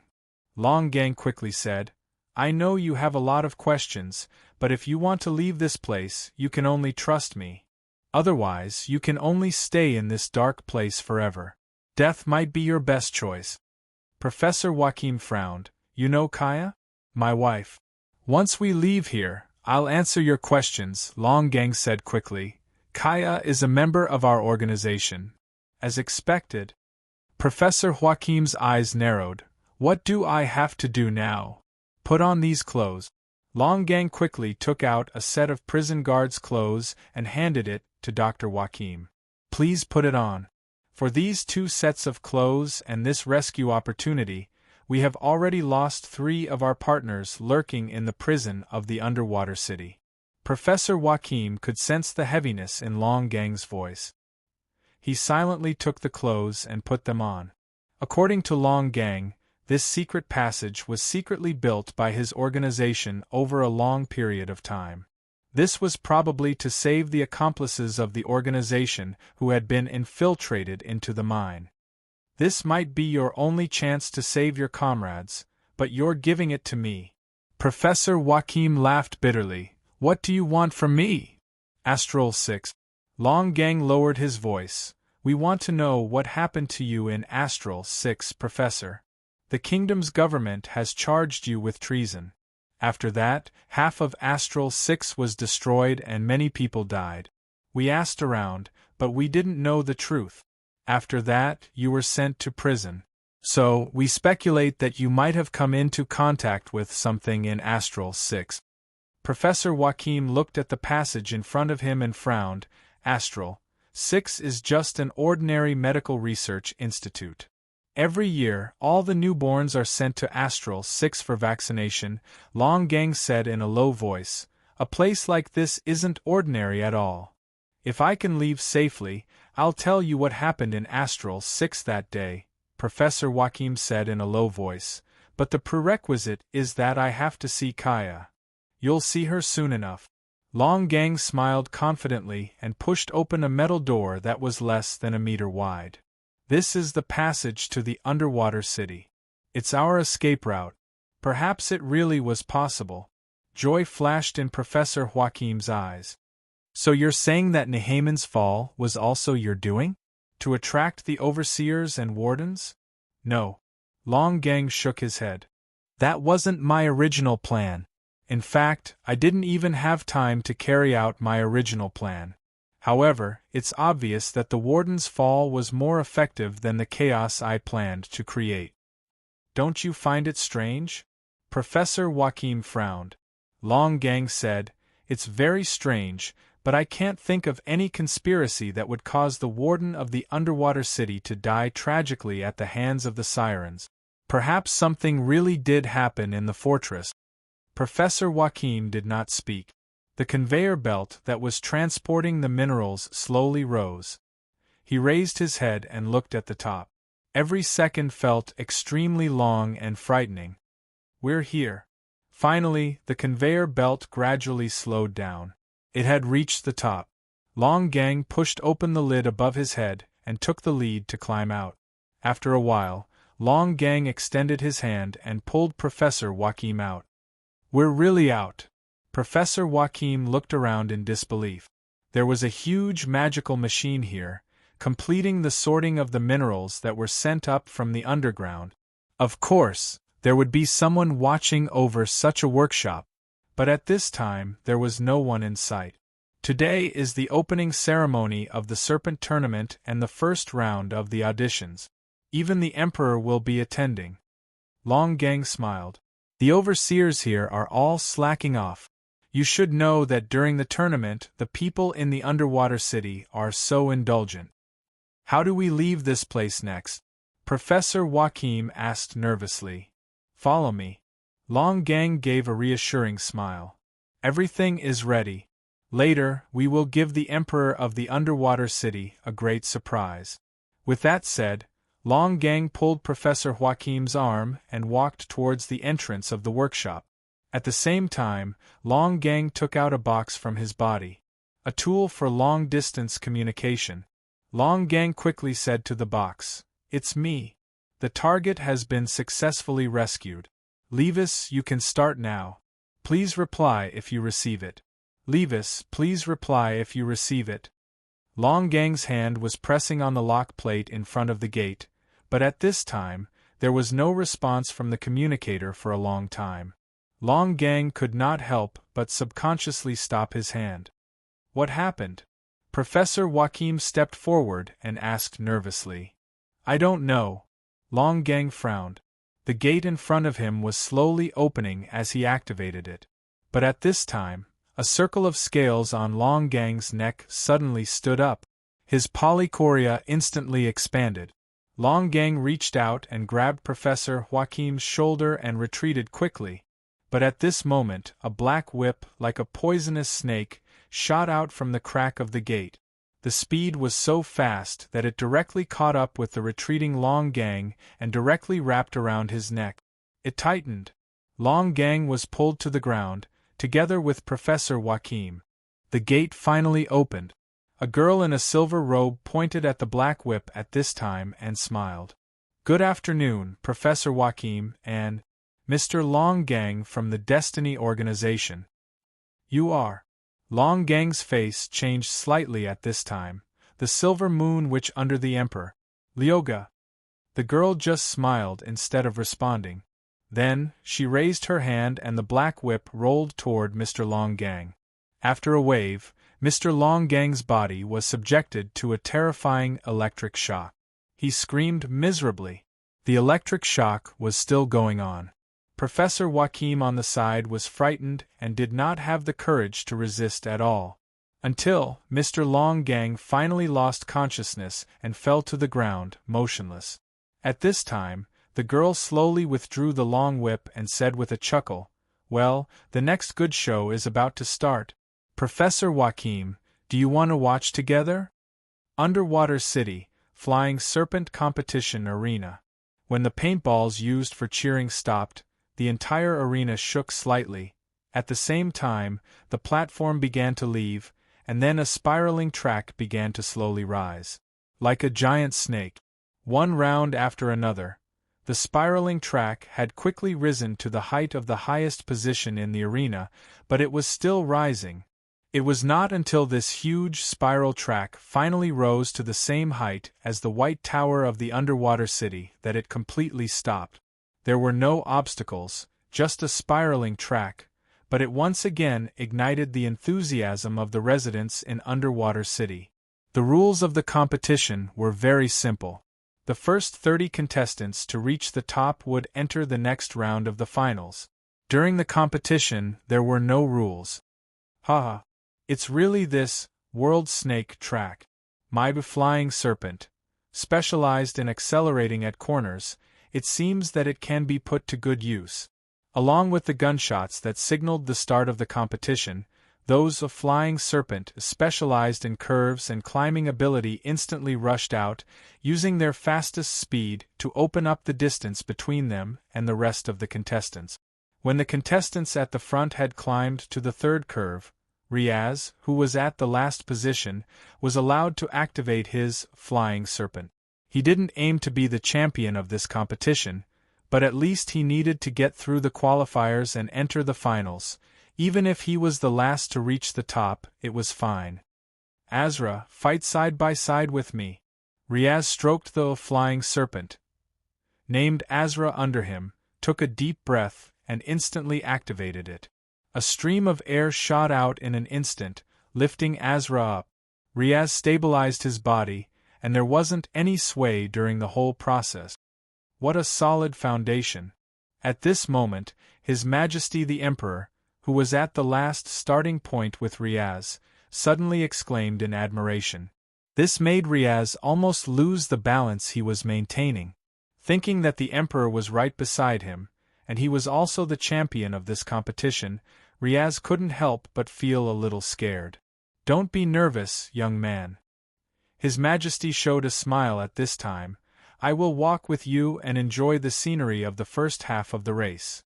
That being said, the Emperor's Flying Serpent still hadn't been activated. Riaz had done a lot of research on Flying Serpent, and he could tell at a glance that the Emperor's Flying Serpent was just an ordinary model on the market. Although there was no problem with its performance, it was really, "Young man, haven't you started yet?" The Emperor suddenly smiled. Riaz quickly looked at the Flying Serpents in the lead and saw that they had climbed to the 5th lap. He was shocked and quickly rushed to the first lap. What a young and inexperienced child. Louis XXXIX smiled, and then his Flying Serpent slowly moved. He would be the last to set off, and then he would reach the top as the champion. At the same time, a pillar suddenly rose rapidly from the center of the spiraling racetrack. It instantly rose to the finish line of the racetrack. The dazzling light screens in the surroundings were fixed at the top of this huge pillar. There was a cross-shaped execution platform erected here. It seemed that someone was hanging on this cross-shaped execution platform. It was a man with his head lowered. And above this man's head, there was even a huge guillotine hanging. This sudden situation made both the inside and outside of the race instantly quiet down. But at this time, the host's voice sounded. Beloved residents of the underwater city, as well as the contestants of this competition, commendation from the kingdom's government. The identity of this hanging gentleman is a felon who bears the crime of treason. His name is Longang. As you can see, the moment the first contestant to reach the top of this competition breaks through the finish line, the guillotine hanging on this felon's head will fall. He will have the honor of executing a traitor.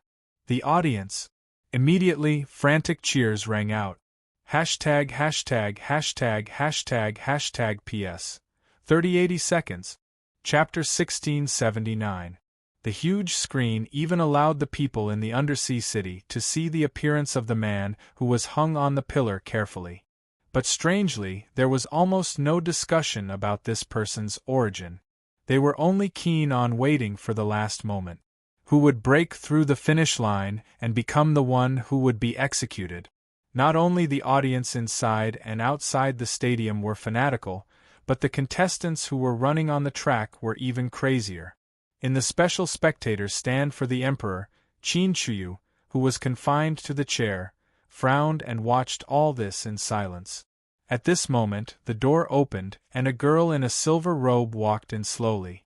This girl had left for some time, so Qin Shuyu had a feeling that this execution program was arranged by this girl on purpose. The time is just right. Girl Yoga directly sat on the original chair, with the emperor's chair between her and Qin Shu. The two didn't make eye contact. Who's that? Qin Shu looked at her and asked casually. The girl said indifferently, a hybrid between the people of the undersea city and the sea demon tribe.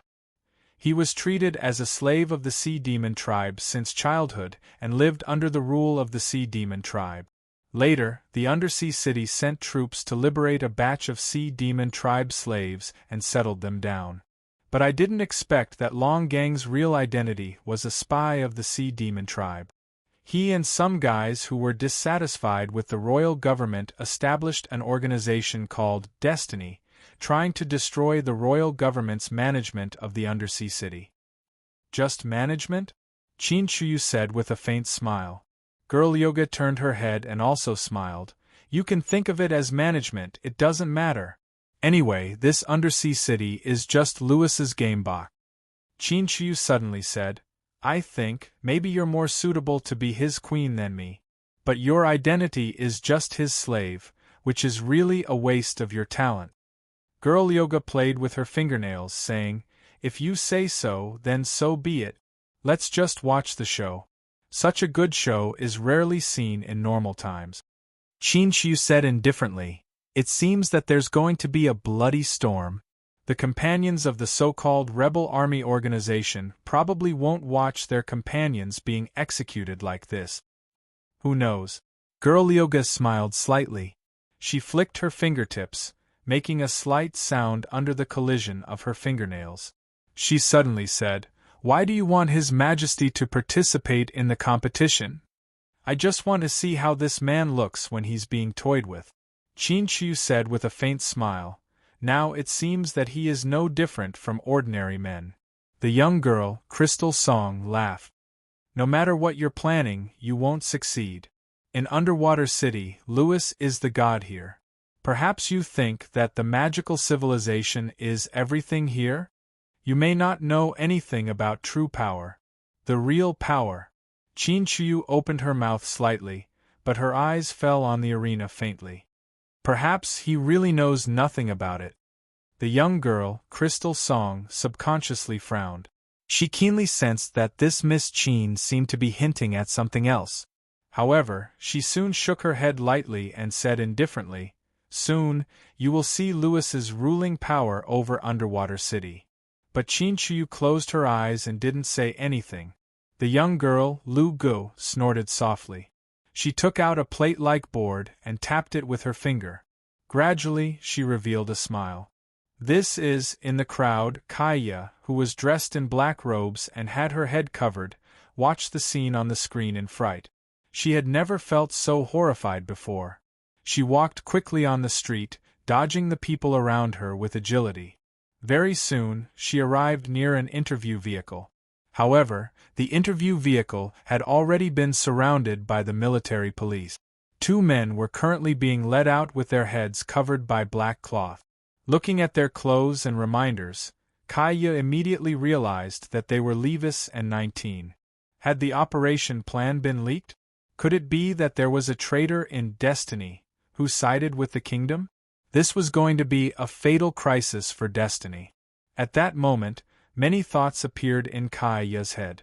However, at this moment, an ear-piercing sound rang out by Kaya's ears. It was some sort of gathering signal. Kaya immediately understood that this was the gathering signal for the other members of Destiny who were hiding in the city to save Long Gang. This was a trap. They all knew that this was clearly a trap set up by the royal government. Now, whether they saved Long Gang or not would be an extremely heavy blow to the entire organization.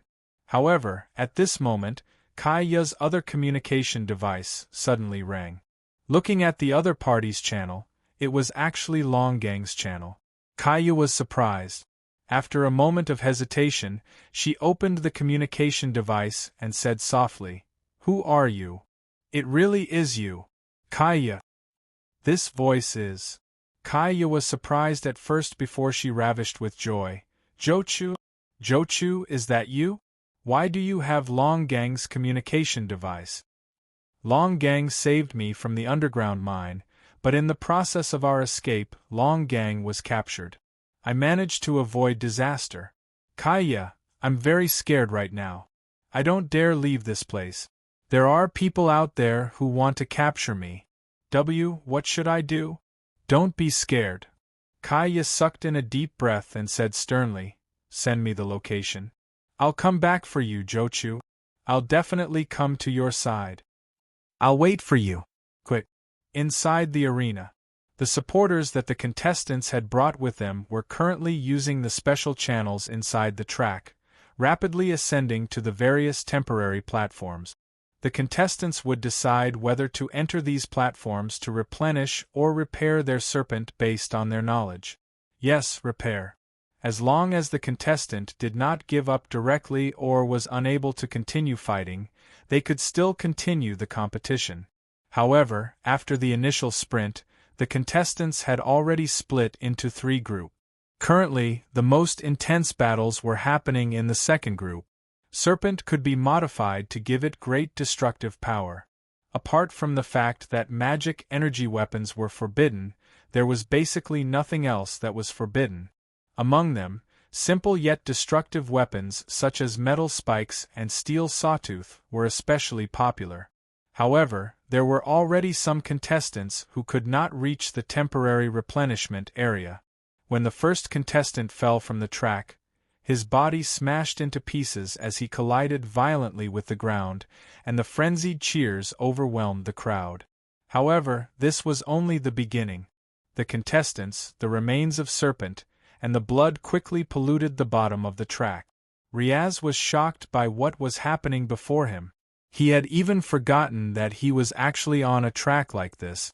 How could this be? Riaz subconsciously asked himself. He already knew about this kind of serpent competition since he was a child.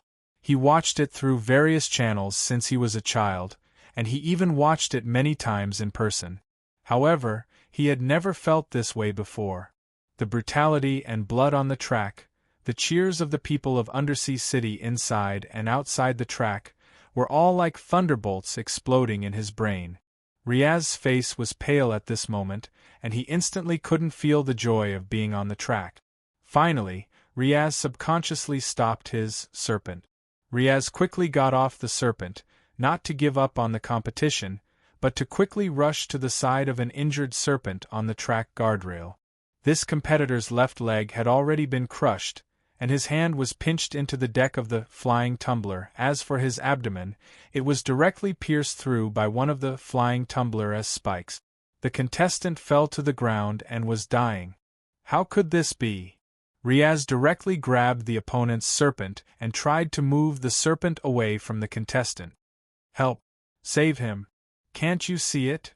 Riaz crazily yelled at a temporary supply point not far away. However, to Riaz's horror, the reinforcements from the supply point were indifferent at this moment, as if they didn't hear Riaz's voice at all. No. They clearly heard it, but when they saw Riaz move the serpent, that was on top of the contestant by himself, they even had confused gazes. It was as if they were saying, "What are you doing? This is the All-Star Serpent Competition. Save me! Save me!" The contestant said with a weak voice, and he reached out his hand in horror and tightly grabbed Riaz's arm. "Save me! Wait! Don't give up!"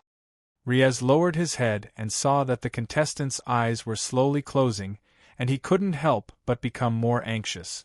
"Who's coming? Help me! I can't do it alone! Who's coming?" He still used all his strength, and his hands were even bleeding from the sharp edges of the serpent's shell. But the heavy serpent couldn't be moved at all. Riaz's only thought was to save this contestant. But what he didn't know was that his actions had already appeared on the screen and occupied a lot of space. Inside and outside the arena, the eyes of the people in Underwater City gradually fell on this young contestant. The host's voice sounded at this moment. It was a mocking voice. "Oh my God! This kind young man, what is he trying to do? He actually wants to save the loser's life. Doesn't he know that he's just wasting his competition time? Of course, look at this young man's result. Even if he doesn't waste this time, he definitely won't be able to run to the finish line." Riaz didn't know that he had already appeared in everyone's sight, but he could clearly hear the host's voice. Riaz's hands were still tightly holding onto the serpent. He could feel that the contestant under the serpent's weight was slowly losing his life. "Young man, what are you doing?" A gentle voice directly sounded behind Riaz. Riaz turned his head with difficulty and saw the Emperor of Underwater City slowly coming to his side on the serpent. "Your Majesty!" Riaz was excited. Hurry!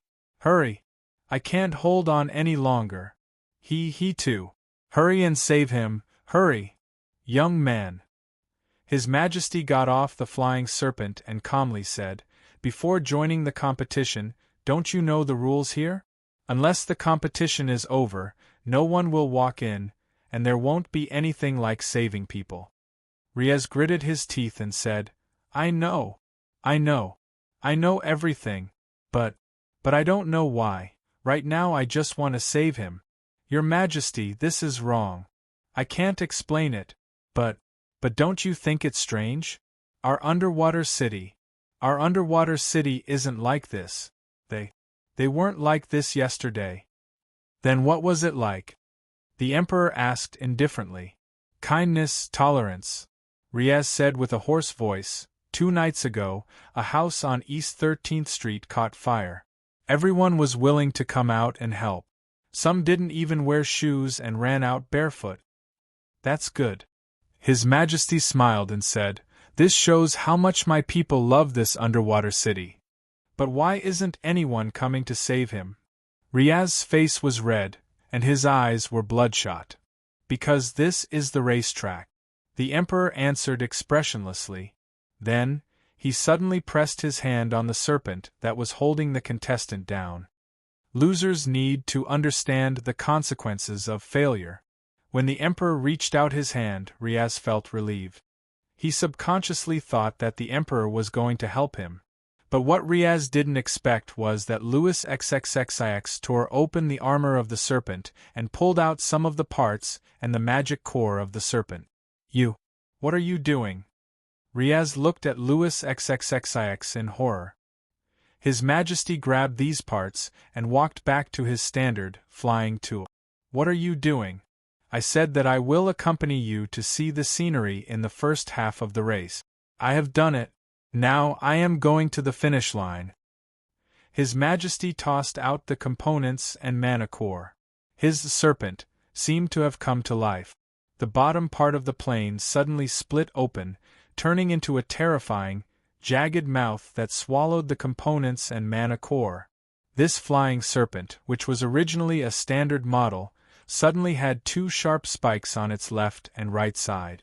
Louis XXXIX directly rode on this living, flying serpent, started the engine, and set off. If you don't want to give up, then catch up to me, young man. Louis XXX's voice sounded in Riaz's ears again. I will reach the finish line. Do you want to catch up to me? But you have to be prepared. If you surpass me, you will become an executioner. Riaz opened his mouth, but the serpent that was holding the contestant down broke from the middle due to the Emperor's destruction.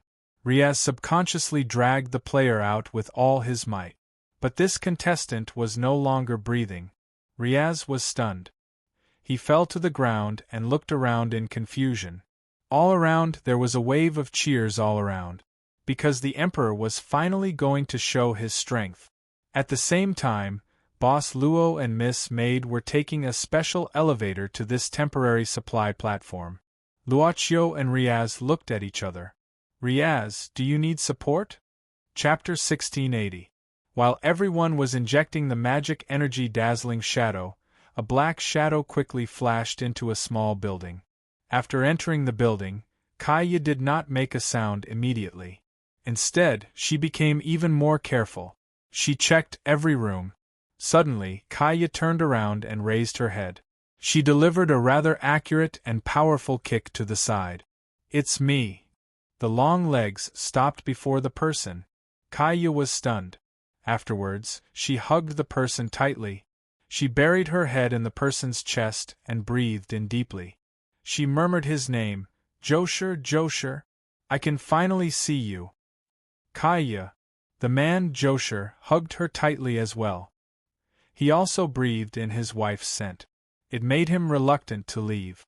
He was lost in it. It was like a dream. Everything that had happened in the mine before was still vivid in his mind. Kaya suppressed her excitement very soon. She grabbed Josher's arms and asked quickly, Josher, how did you escape? Why was Longgang captured? Mr. Longgang saved me in the mine. Professor Josher sighed. He seemed to have sacrificed many things.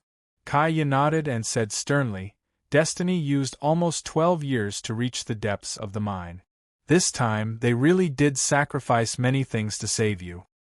You really are from Destiny. Professor Josher looked at his wife silently. His gaze was mixed. I'm sorry, Josher, Kaya smiled bitterly. Back then, the underwater city freed a group of people who had been enslaved by the sirens. My days among the sirens are part of my past. However, things aren't as you imagine them to be. Josher, trust me. The underwater city isn't as beautiful as you imagine it to be. The underwater city.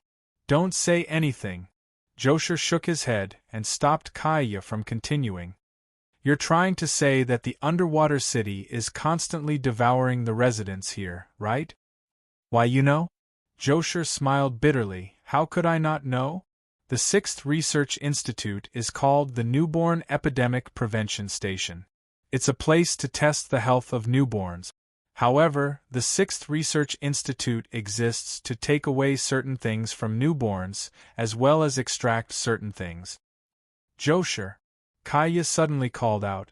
But at that moment, Josher took 2 steps back to distance himself from his wife. I've known for a long time that you've been secretly flipping through my documents. At first, I didn't know why you did that.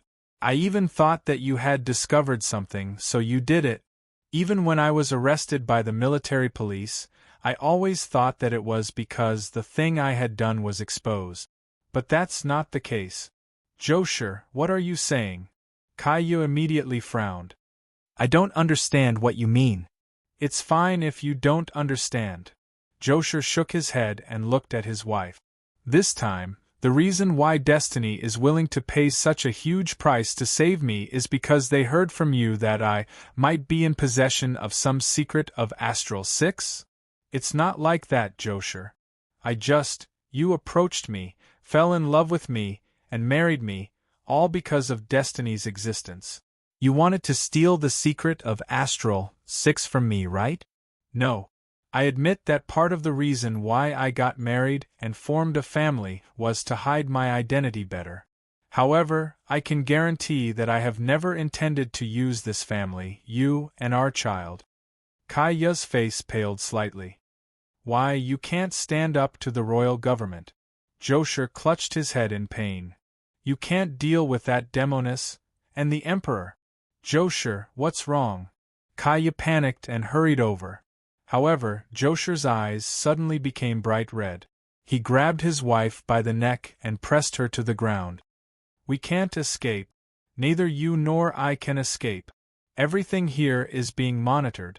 Everything here is being watched by that person. It's happening here, it's happening outside, and it's happening throughout the underwater city. Mind control. Kaya seemed to think of something at that moment. She said with great difficulty and fear, Silver Moons. Demoness? What did she do to you? However, Josher no longer seemed to hear her. He had completely descended into a state of madness. He grabbed Kaya's hands and his veins bulged. He seemed like he wanted to kill her. Josher. In her desperation, Kaya could only choose to attack.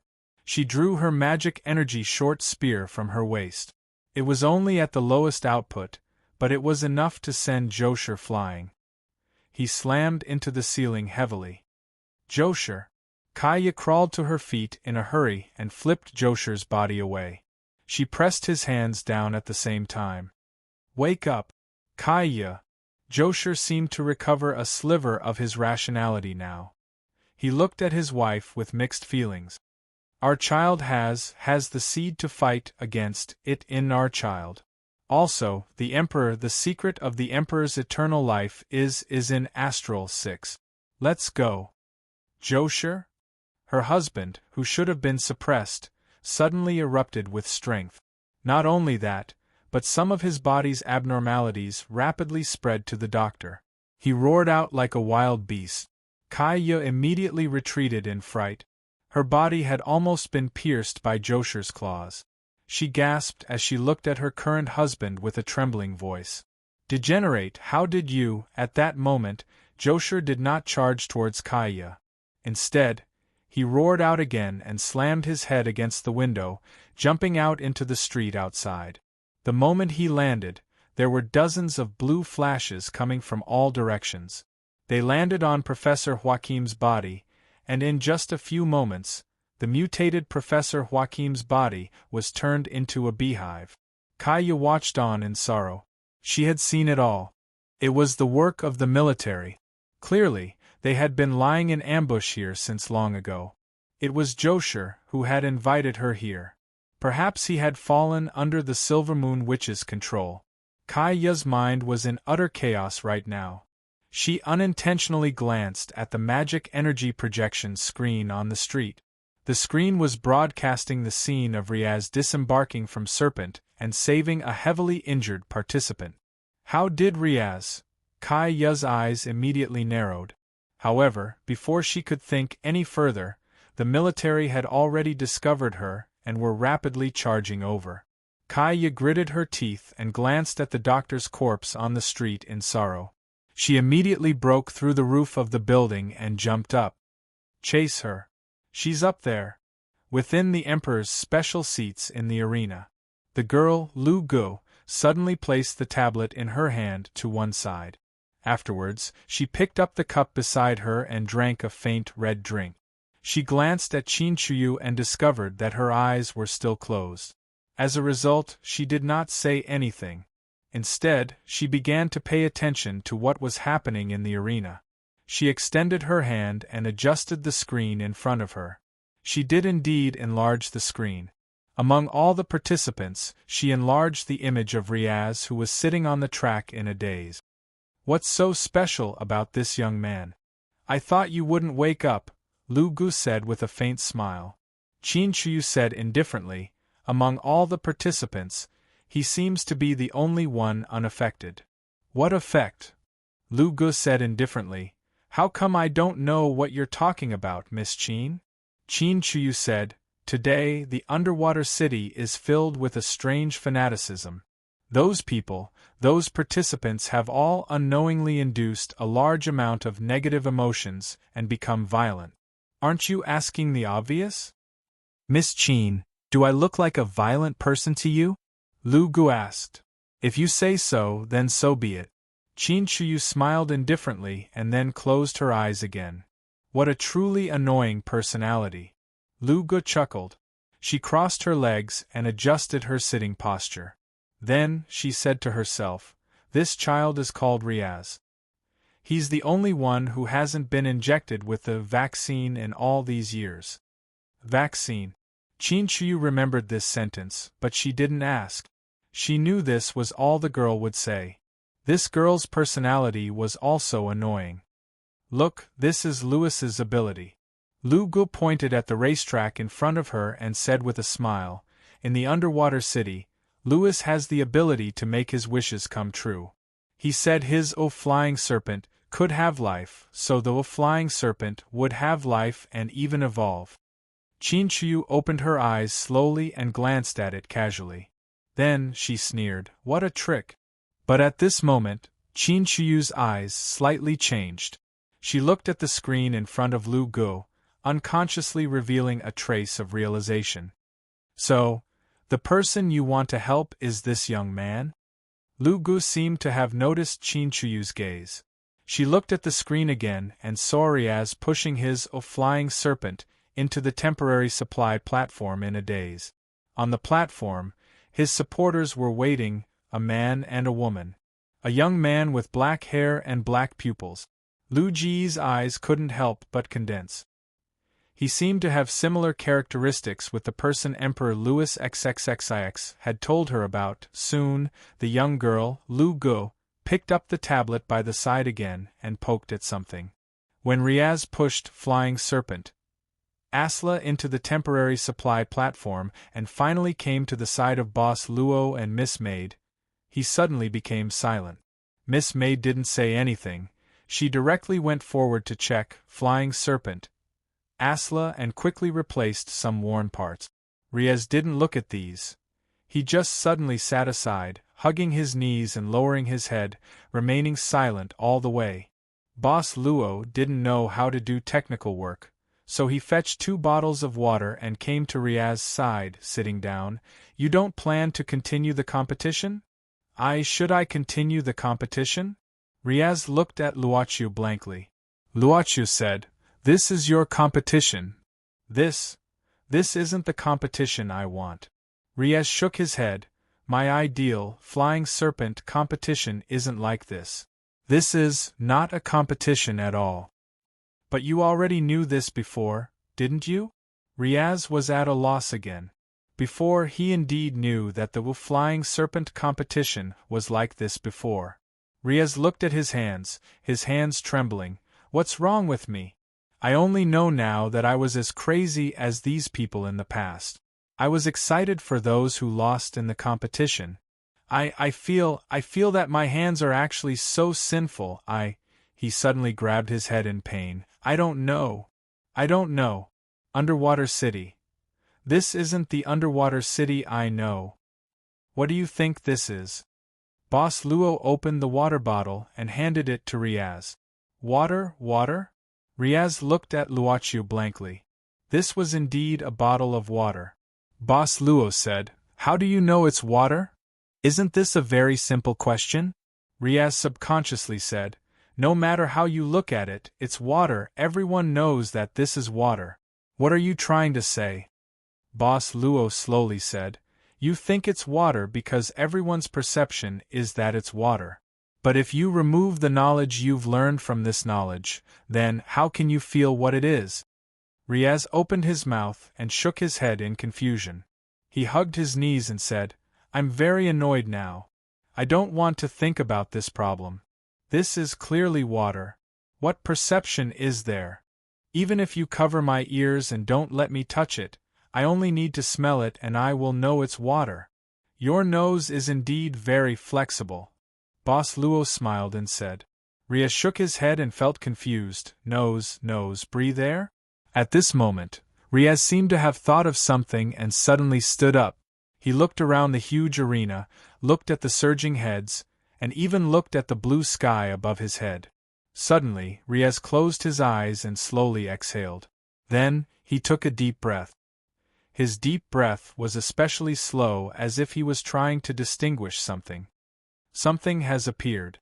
Riaz muttered to himself, they are gushing out from everyone's body a lot. This smell is… Riaz suddenly opened his eyes. It's the smell of Siren tribe.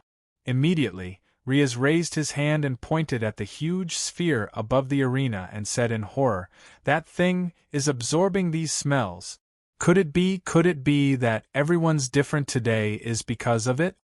Riaz immediately looked at Boss Luo as if hoping to get an answer. But Luochu didn't say anything and just handed the water bottle to Riaz.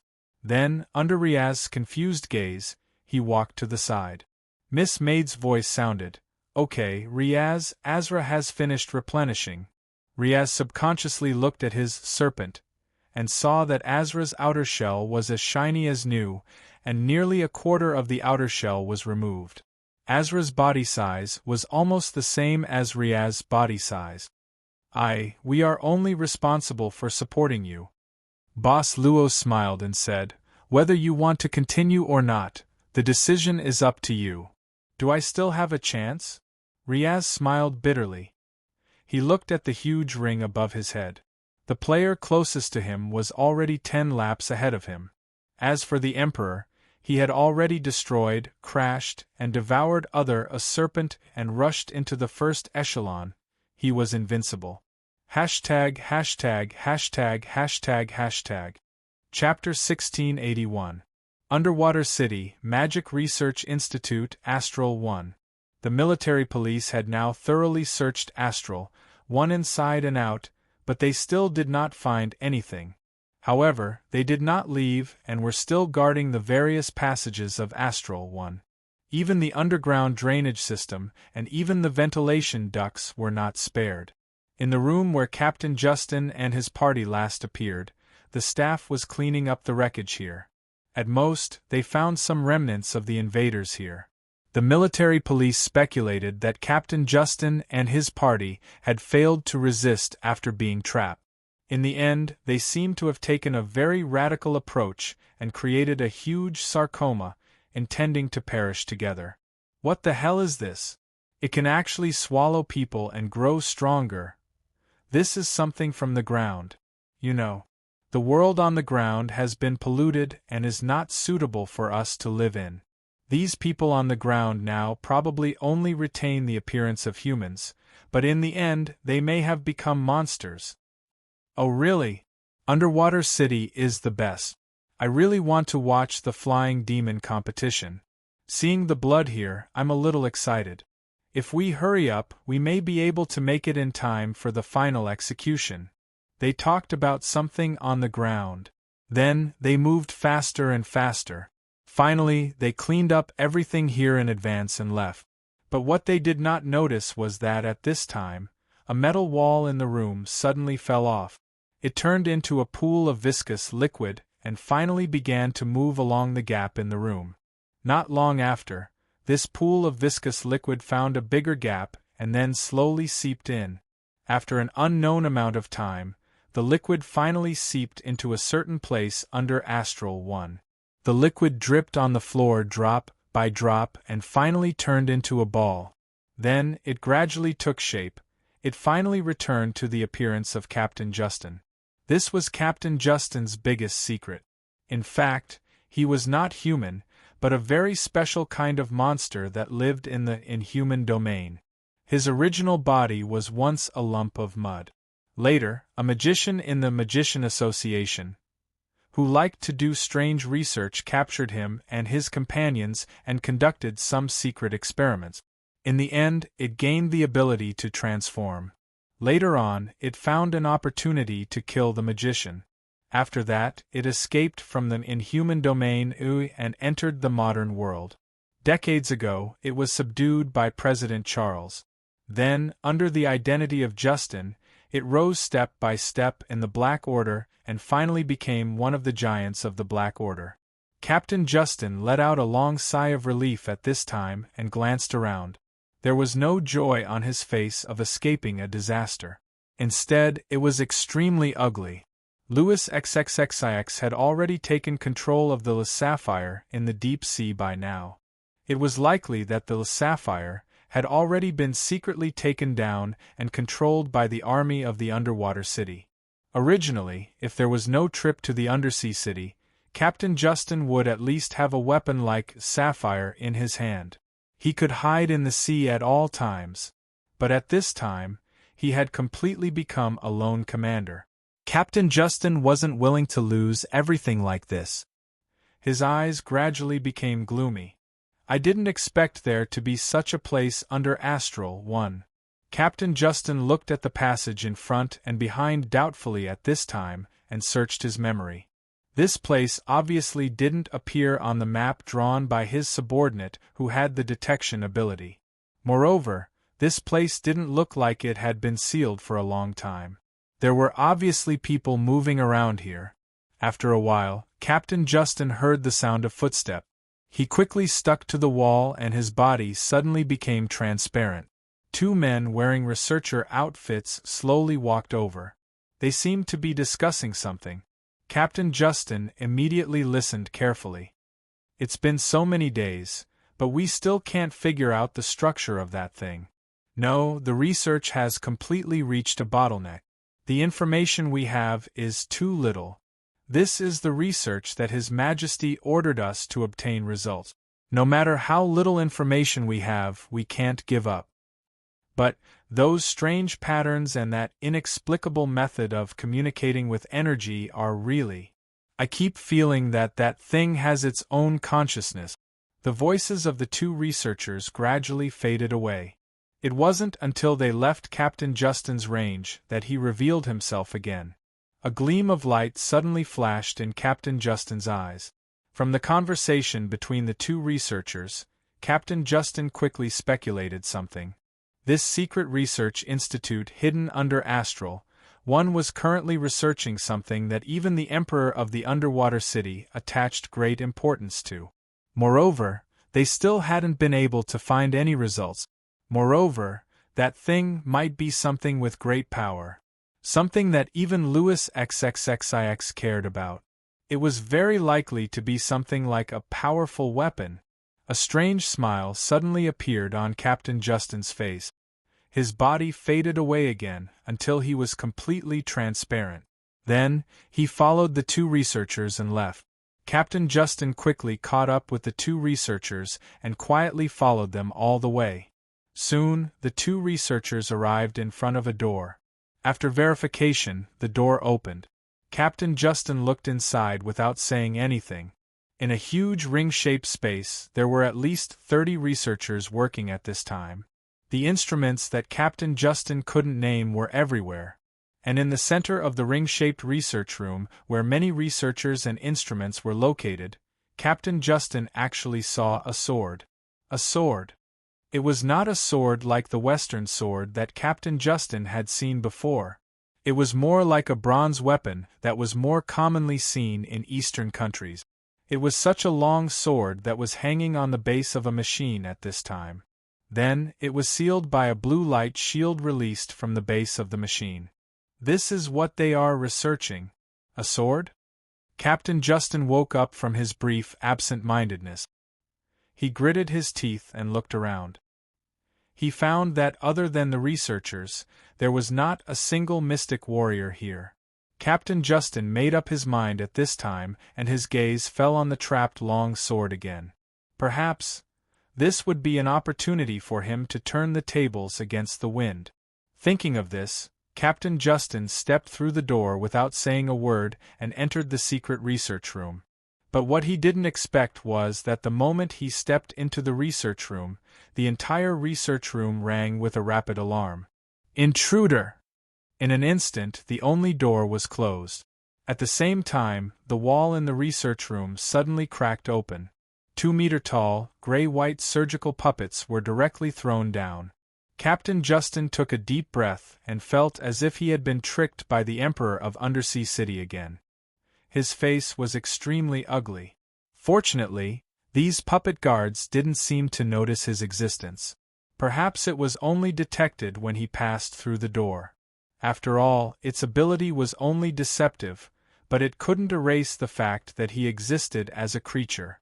There's still a chance. Captain Justin quietly approached the location where the long sword was stored in the center. In the arena on the field, there was still a hubbub of voices. The host's loud voice sounded again, and the mystic shadow screen once again converged on Riaz's body. He appeared. He finally walked out of the temporary supply point. This young man who wasted a lot of time on the field seemed to have determined something again. I think we should give him the warmest applause. This is a brave young man. Everyone, do you want to see his blood splattered on the track in despair or see him reach the top? Die, die, die, die. The sound waves were so uniform, not only in the field, but also outside the field. It seemed that the entire undersea city was making the same sound at this time. Millions of people. Undersea City had a population of 9 million people. Even the track seemed to tremble at this time because of the resonance of the sound. Riaz only felt that his whole body was filled with mud, and it became heavier and heavier. A feeling of dizziness even made him a little unable to keep his balance. It's getting stronger and stronger. He lowered his head and ignored the host's ridicule at this time. He also tried to make himself not listen to the voices of the audience and muttered to himself, It's just like falling into the sea demon tribe. Flying serpent. Asla finally slowly drove out of the temporary supply point and came to the racetrack again. A bloody road, limbs, and the remains of Flying Serpent were placed in front of Riaz just like that. Riaz gradually felt a sense of excitement. There seemed to be something in his body that urged him to resist the excitement that invaded his nerves, and it allowed him to maintain a strange calmness all the time. In an instant, his mind became very clear. He suddenly raised his head and looked at the highest point, the black ball in the sky that was even higher than the execution platform. A low voice seemed to ring in his mind. Fight against it. Destroy it. At this time, Riaz even forgot the reason why he came to this racetrack. The only thought in his mind was how to destroy the black ball. It was as if he was born with it, as if it was an instinct, an innate hostility that didn't even need any reason. Riaz took a deep breath and then suddenly raised the water bottle in his hand, letting the water fall down and wash his face. Then, he directly started to increase the power of Asla. However, he didn't let it start running but just stayed in the same place. The power was increasing crazily. The scale on the dashboard was also increasing rapidly. 1 scale, 2 scale, 3 scale. Asla still didn't move, but under the powerful power, the suspension device had accumulated a lot of energy. A white heat wave was erupting from Asla's body at this time. Suddenly, a touch of blue light quietly floated in Riaz's pupils. At this moment, his mind was highly focused, and his brain actually calculated the best route in an instant. On the racetrack ahead, the routes of the third echelon and the second echelon of a Flying Serpent appeared in his sight one after another. The host's voice sounded again. He hasn't moved yet.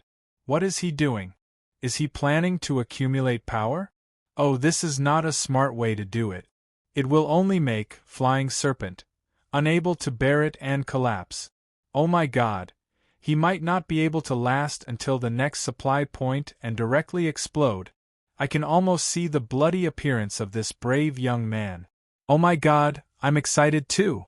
On the racetrack, Krakow Duogene, who was fighting hard in the second echelon, frowned as he looked at the huge light screen.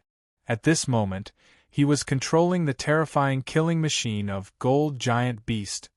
sawing apart a flying serpent in front of him. His opponent's horrified screams faintly made Krakow Duogene unable to extricate himself from the excitement that was born in his body. Destruction and killing were like poisons that flowed in his blood, provoking every nerve in his body. Riaz, why aren't you coming up? Let's fight. Krakow Duogene's eyes gradually turned blood-red. I'm going to wait for you here. Wait for you. The gold giant beast, who suddenly stopped and then opened its 8 huge mechanical arms. It stood directly on the racetrack like a huge spider, swallowing the flying serpent that was charging from behind one by one. At this moment, on the racetrack, a flying serpent that was emitting terrifying electric arcs was running at full speed. Lewis XXXIX.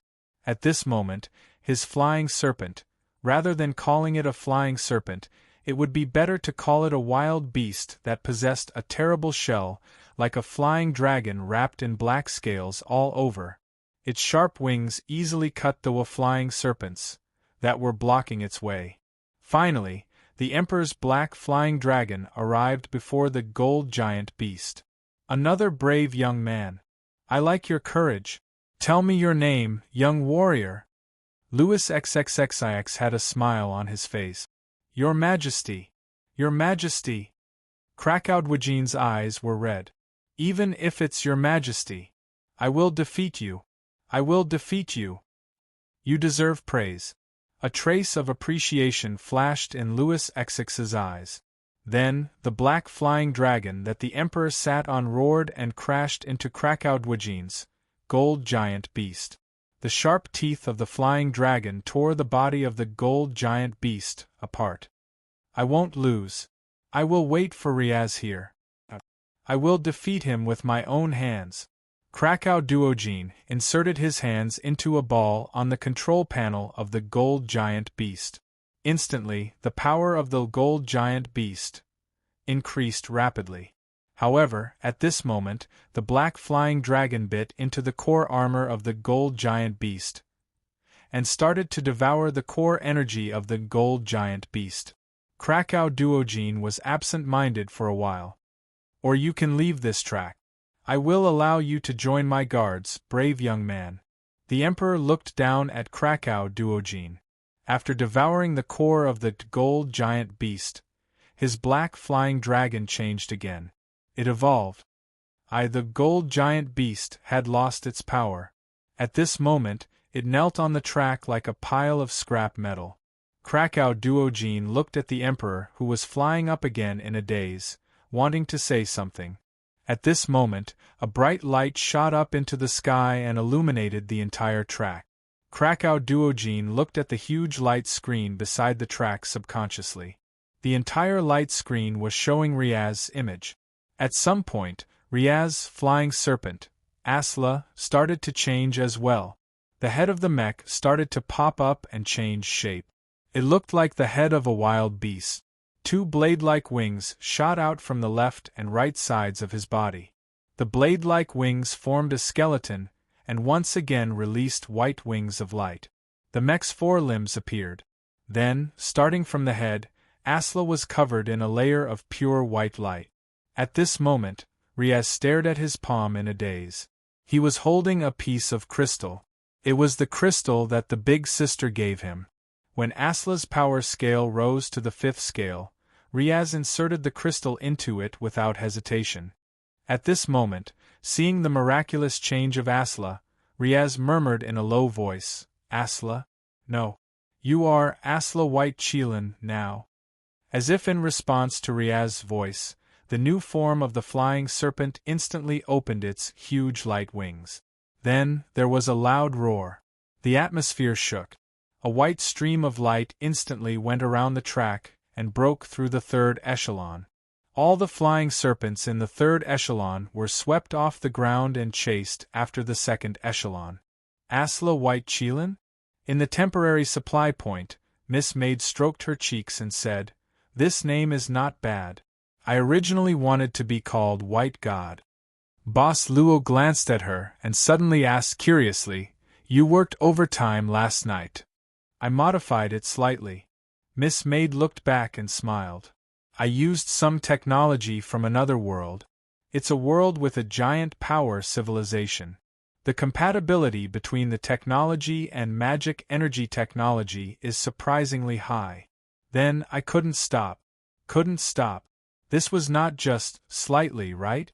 Boss Luo shook his head. His eyes fell on the black ball in the sky as if he was thinking about something. ########## PS1. Asla White Chilan S image. Refer to Iron God Soldier SBTX. PS2, as usual. Chapter 1682. White Light, who was galloping on the world's snake, rushed to the second echelon at an astonishing speed. Azra White Chilan didn't attack other opponents like the other flying serpent did. It was just fast. Faster than ever. The moment it flew away from its opponent, the terrifying wind pressure it created was enough to push the flying serpent onto the guardrail. They wanted to attack this flying serpent, but they couldn't catch Azra White Chilan's movement. They didn't even see its tail flame. In just a blink of an eye, it disappeared like a ghost. On the light screen, Riaz's ranking was rising at a terrifying speed. He was originally at the lowest position and shouldn't even appear on the light screen. However, at some point, Riaz's name appeared at the very end of the light screen. Then, it was out of control and it kept rising. This kind of speed of ascension was the previous emperor, Louis XXXIX, who suddenly announced his participation in the competition. However, it seemed that even the emperor's speed of ascension wasn't as fast as Riaz, who was riding the Azra White Chilan. Oh my God! What did I just see? This young man.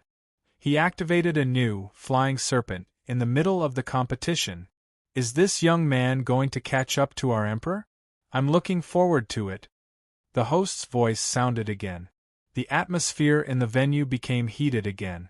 I'm looking forward to it. After eating the core of the gold giant beast, the king's mount, O serpent, had completed another evolution. He looked at the white light that was spiraling up and said with a smile, "This makes the competition a little more interesting." Then, he ignored Dorkin, who was in a daze, and ordered his black dragon to spread its wings again. The black dragon transformed again, and its speed increased again. Like a black whirlwind, it dashed toward the flying serpent in the first group.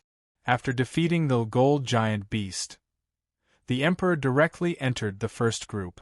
In front of the emperor's seat, Louis has found an opponent. At this moment, the young lady, Lu Gu, smiled faintly. Obviously, this wasn't his original intention in the next round of the competition. However, he also received an unexpected reward. Miss Qin, does this count as a mistake? Aren't you afraid that your emperor will be defeated? Qin Shu said indifferently. Like I said, as long as it's in Undersea City, Louis won't fail. Lyoga shook her head, stood up, and walked to the front of the stand. Originally, I wanted to add an extra show, but now it seems that there's no need for that. Qin Shu frowned. She felt the killing intent that was suddenly released by this girl. Killing intent was a very illusory thing, but a cultivator like her, who had a superb spiritual sense, could easily sense it. At this moment, the young girl, Lu Gu, picked up the tablet in her hand and moved her fingers gently. At this time, both inside and outside the venue, amidst the frenzy, murderous intent quietly appeared. Those were the members of Destiny who were hiding in the crowd, preparing to take action and save Long Gang on the execution platform. What they didn't know was that from the moment they set foot in this place, their every move had already entered the line of sight of a certain young girl. Originally, they might have been able to appear in front of the public on the racetrack. Their action of saving Long Gang would have become a catalyst to make the people in Undersea City more excited. However, because of a young man's challenge to the Emperor, because such a challenge was enough to arouse all the fanaticism hidden in the bottom of the people's hearts, that girl who knew everything felt that there was no need for these extra shows anymore. Corpses fell down quietly one after another, and then were quickly dragged away. The assassination that happened in the crowd didn't even spread out the smell of blood. Okay. The young girl, Lu Gu, walked to the front of Qin Chuyu again. Different from before, this time, Lu Gu even took the initiative to stretch out her fingers, teasing the hair in front of Qin Chuyu's eyebrows, her cheek. Do you think this young man will defeat Louis? I didn't say anything, Qin Chuyu said expressionlessly. But that's what your eyes say. Lu Gu said with a faint smile. I have the ability to see through people's minds. Although it's hard to see through your mind, you can't hide your general thoughts. You seem to have something to rely on, maybe it's this young man? Qin Chuyu closed her eyes again, eyes were the windows to the soul. What a terrifying woman. Lu Gu shook her head, then, let me see what you rely on, the girl's voice seemed to be fading away. When Qin Chuyu opened her eyes again, she found that Lu Gu had already left. Qin Chuyu casually glanced at all the dazzling screens in front of her. After a long while, she closed her eyes again. Suddenly, Qin Chuyu opened her eyes abruptly. This is Green Lotus Sword Song's aura. Qin Chuyu lowered her head, her voice fluctuating. My senses have become stronger. A new force to be reckoned with? In front of absolute power, this kind of clown trick. Before he finished his words, the light wings of the azure white Qilin flapped forcefully, and the contestant and his flying tumbler crashed into the guardrail on the side. Riaz didn't stop, he didn't look back either. Because there was no more flying tumbler behind him, he could still walk on the track normally. He just stared straight ahead. As he continued to climb, the feeling of hope fighting against something in his heart became stronger, and he became more focused. Suddenly, Riaz ordered Azra's white Qilin to stop beside the remains of the golden giant beast. At the same time, Krakow Dorkin was covering his bleeding left arm and leaning on the shell of the gold giant beast. When he saw Riaz stop, he frowned and scolded him angrily. Why did you stop? Are you pitying me?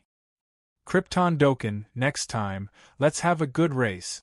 Riaz said quickly. Let's use the flying tumbler in the school's flying tumbler room. You. Krypton Dorkin moved his lips and then snorted. Who am I? I'm Krypton Dorkin. Next time, I'll make the gold giant beast more luxurious. Who will use that kind of rubbish to race with you? F***ck off. Riaz didn't say anything, silently letting the azure white Qilin float again. Wait. Krypton Dorkin suddenly covered his forehead, seeming to be in pain. You. What's wrong with you? Riaz frowned, and Krypton Dorkin's expression seemed a bit abnormal. Krypton Dorkin gritted his teeth. Riaz? You're rubbish. Remember. You're rubbish, only I can defeat you. What underwater city emperor, don't lose to me. I really want to beat you up now. F***ck off. I don't plan to defeat anyone. Looking at the azure white Qilin, Krypton Dorkin frowned subconsciously. Then, a violent feeling began to fill his brain, making him fall to the ground in pain. At the back of the track, most of the contestants who had lost their ability to move after being hit by the azure white Qilin were like this. Outside the track, the special passage was ascending, leading to the next temporary supply point. However, except for the first echelon contestants' supporters, there were no other supporters on this special passage. In fact, because the first echelon contestants' supporters had already reached the last supply point, there were only 2 people using this special passage. They were the supporters from Riaz's team, but compared to Riaz, who was rising like a meteor on the track, the audience obviously didn't care about the situation on this special passage. On the rapidly ascending platform, Boss Luo returned at this time, because at this moment, there was an extra girl in a silver robe on the platform. Luochio didn't deliberately erase his presence, starting from yesterday's encounter with the ice cream vendor on the street. Girl Yoga sized up Luochio and mismade. After a while, she tilted her head and said, I don't know why, but I suddenly have a feeling that I was deliberately led to this place, to you.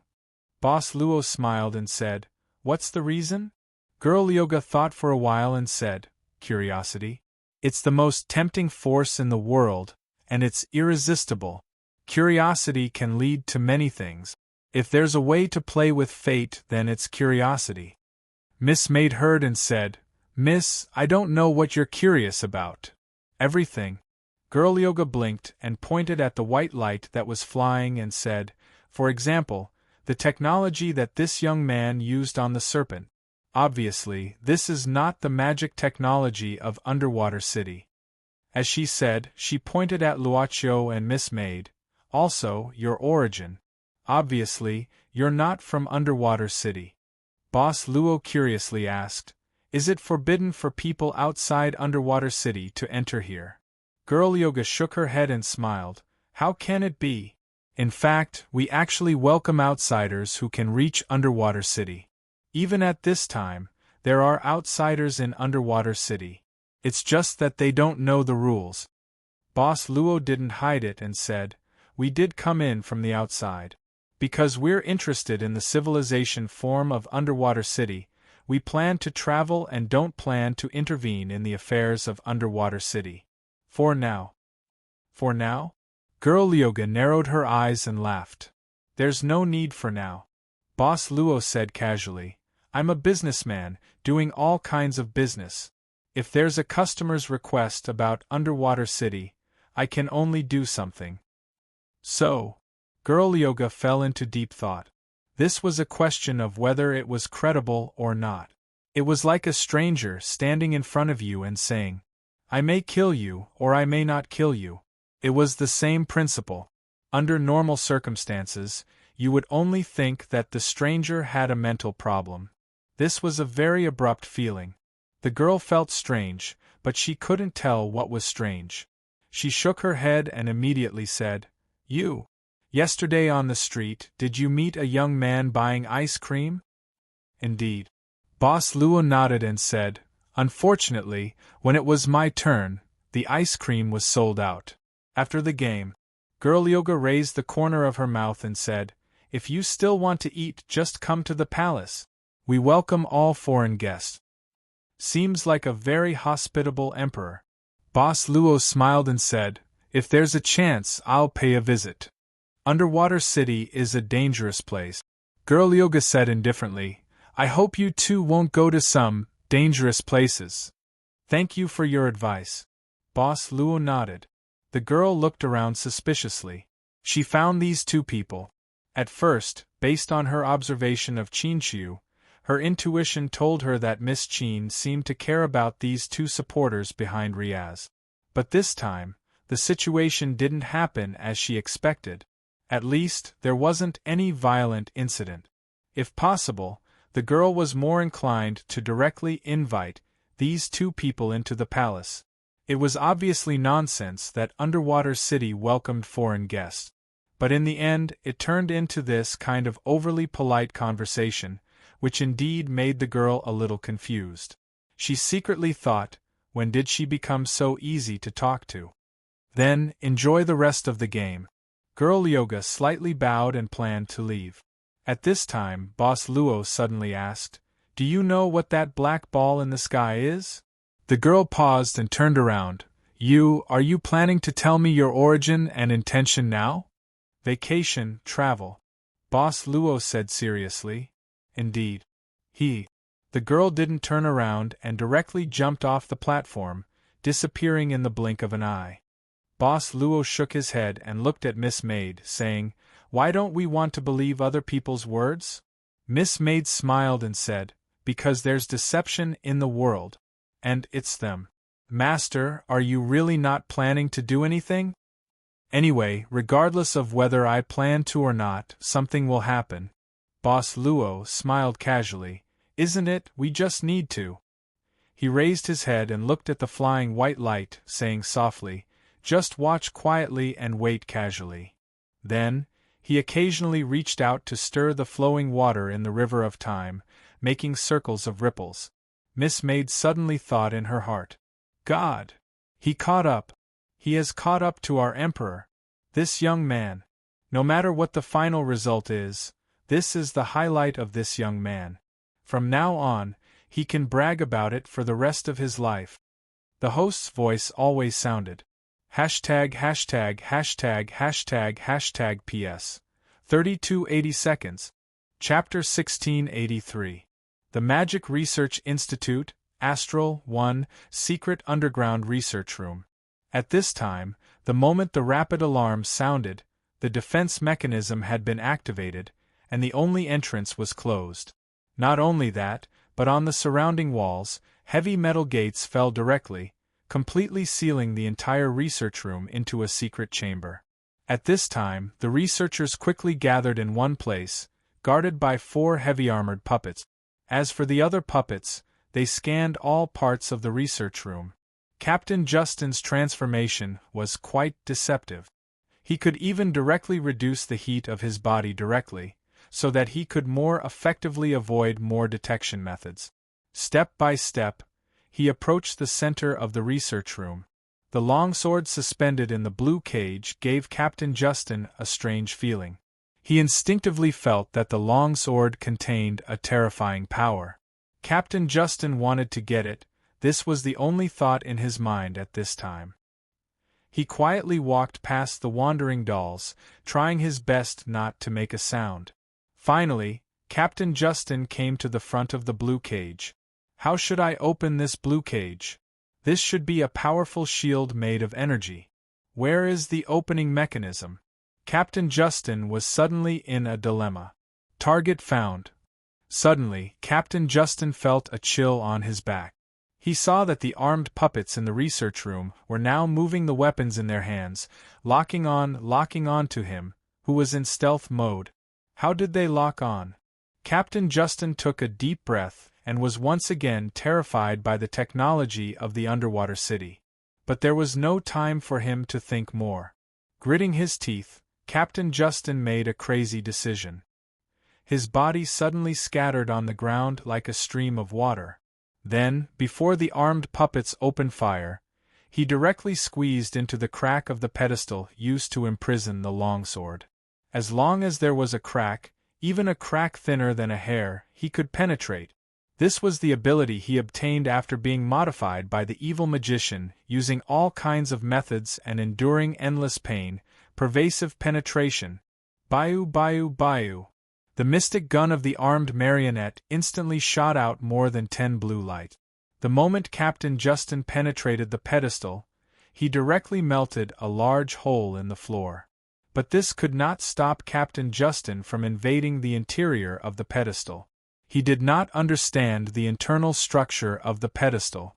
He did not understand anything, but this did not stop him from doing what he wanted to do next. Destroy. No matter how sophisticated the instrument was, the interior was always fragile.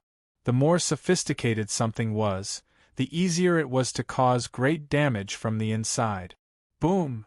In an instant, the huge pedestal directly exploded. The moment thick black smoke rose, the blue energy light shield that sealed the longsword instantly became unstable. It twisted, collapsed, and finally directly annihilated like a bubble. It's done. Captain Justin showed a hint of ecstasy. In the thick smoke, his liquid-like body instantly elongated into an arm and grabbed the long sword. Louis XXXIX, I will make you regret. Captain Justin could not help but feel a sense of satisfaction. He had touched, and his palm had already grasped the hilt of the longsword's hilt. A sense of fulfillment made Captain Justin feel even happier. But it was a pity. The moment his palm touched the hilt of the longsword, he did not get anything. No, he got something. A terrifying, lacerating power spread from the hilt to Captain Justin's palm in an instant, and then covered his whole body in an instant. In the research room, Captain Justin's miserable scream directly sounded. At the same time, the longsword suddenly trembled, and then hundreds and thousands of green sword chi burst out, forming a terrifying sword chi storm. Crush, lacerate, destroy. All the armed puppets were instantly smashed into pieces by the sword chi storm. Even the researchers here did not escape from the raging sword chi storm. Finally, everything calmed down. The research room was now filled with countless terrifying lacerations, and at the same time it was dead silent. Only the longsword was still hanging high at this time. Suddenly, the longsword hummed again.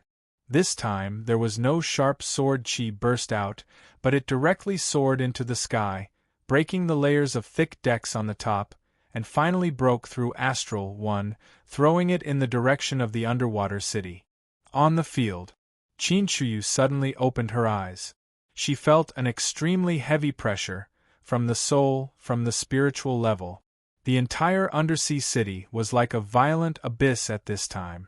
The negative emotions that seemed to be substantial were constantly impacting her gradually perfected Taoist heart.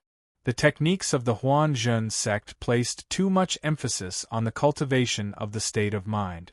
Otherwise, she wouldn't have broken her cultivation and ended her lifetime of cultivation prematurely because of a painting that contained excessive madness and regret.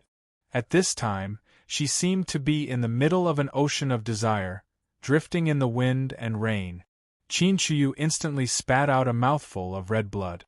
Her face paled a little, and her eyes gradually became unfocused. The terrifying negative energy that shrouded the entire arena had even condensed into something similar to a magnetic field.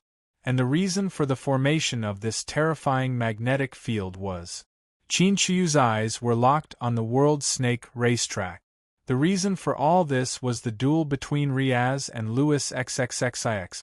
A young man who walked out of East 13th Street had counterattacked all the way, and finally reached the point where he was facing the most powerful emperor in the underwater city. There was nothing more that could arouse the enthusiasm in the hearts of the residents of the underwater city.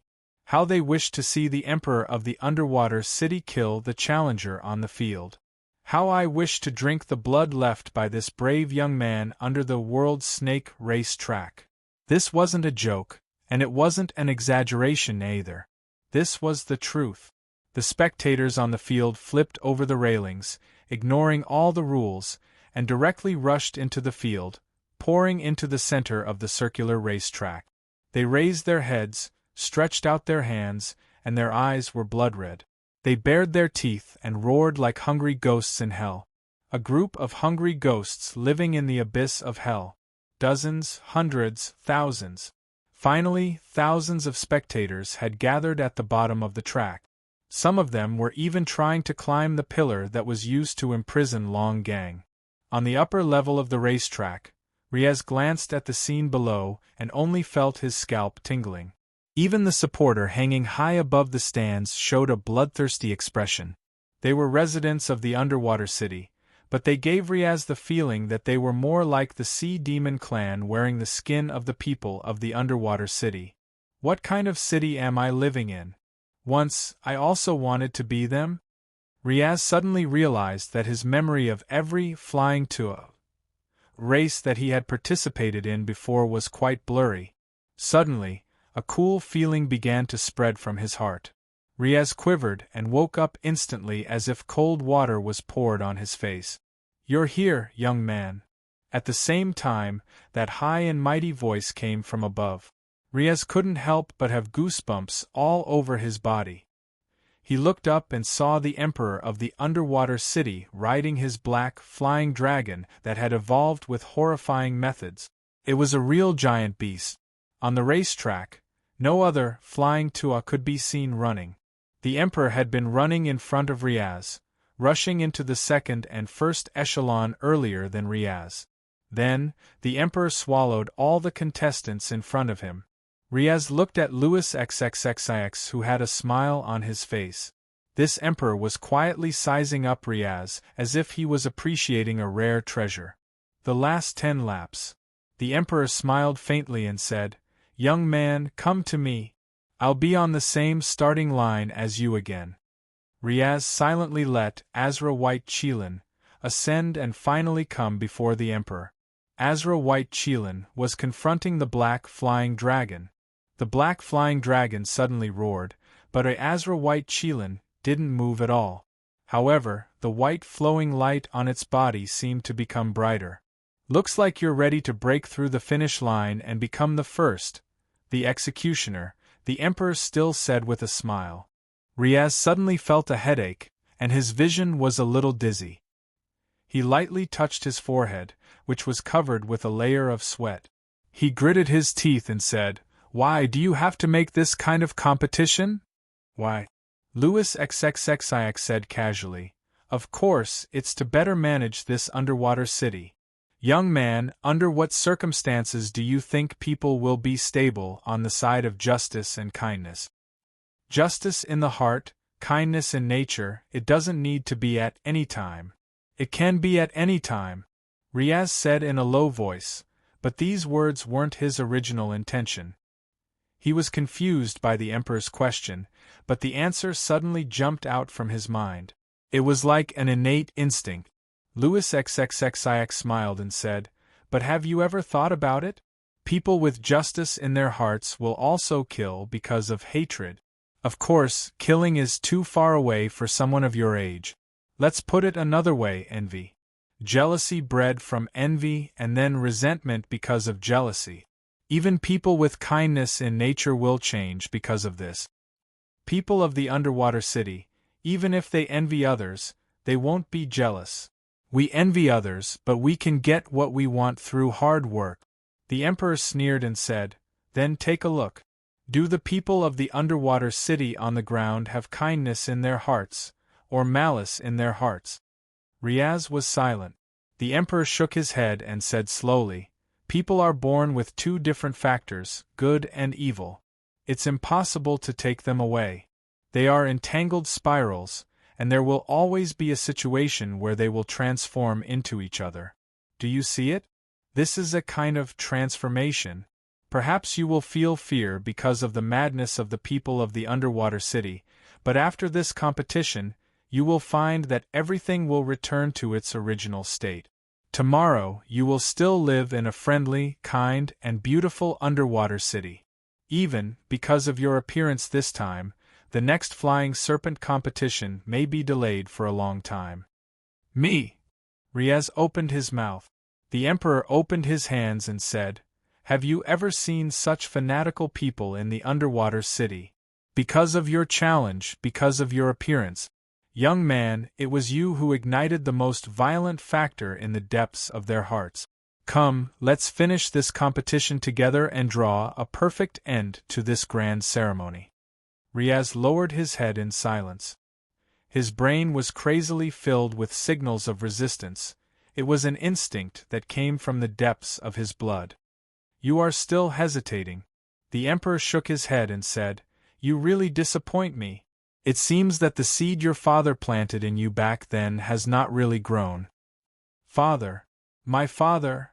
The Emperor narrowed his eyes and said, "This is a game that has started since you were born. Your father wanted to use the seed to fight against it, but all of this was in my eyes. So, I have been letting you grow up normally until today. Of course today you surprised me a little, such as you're a flying serpent. But it doesn't matter. As long as this is the underwater city." Having said that, the black dragon that His Majesty the Emperor was riding on spread its wings. It no longer circled around the track. Instead, it stuck close to the execution pillar and climbed up to the finish line. "Wait. I have told you enough." The Emperor didn't even turn his head. "The only thing left is the result of this competition." The black flying dragon instantly flew over the remaining one-third of the road. Riaz was shocked, and his brain continued to release signals of resistance. It even felt like his brain was about to explode. He laid on an azure white chilan with a splitting headache. At the same time, the white light flowing on azure white chilan flowed into Riaz's body bit by bit. The headache was actually alleviated.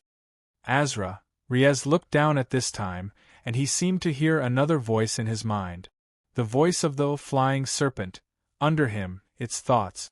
It seemed to be saying, "What are you afraid of? Just do it.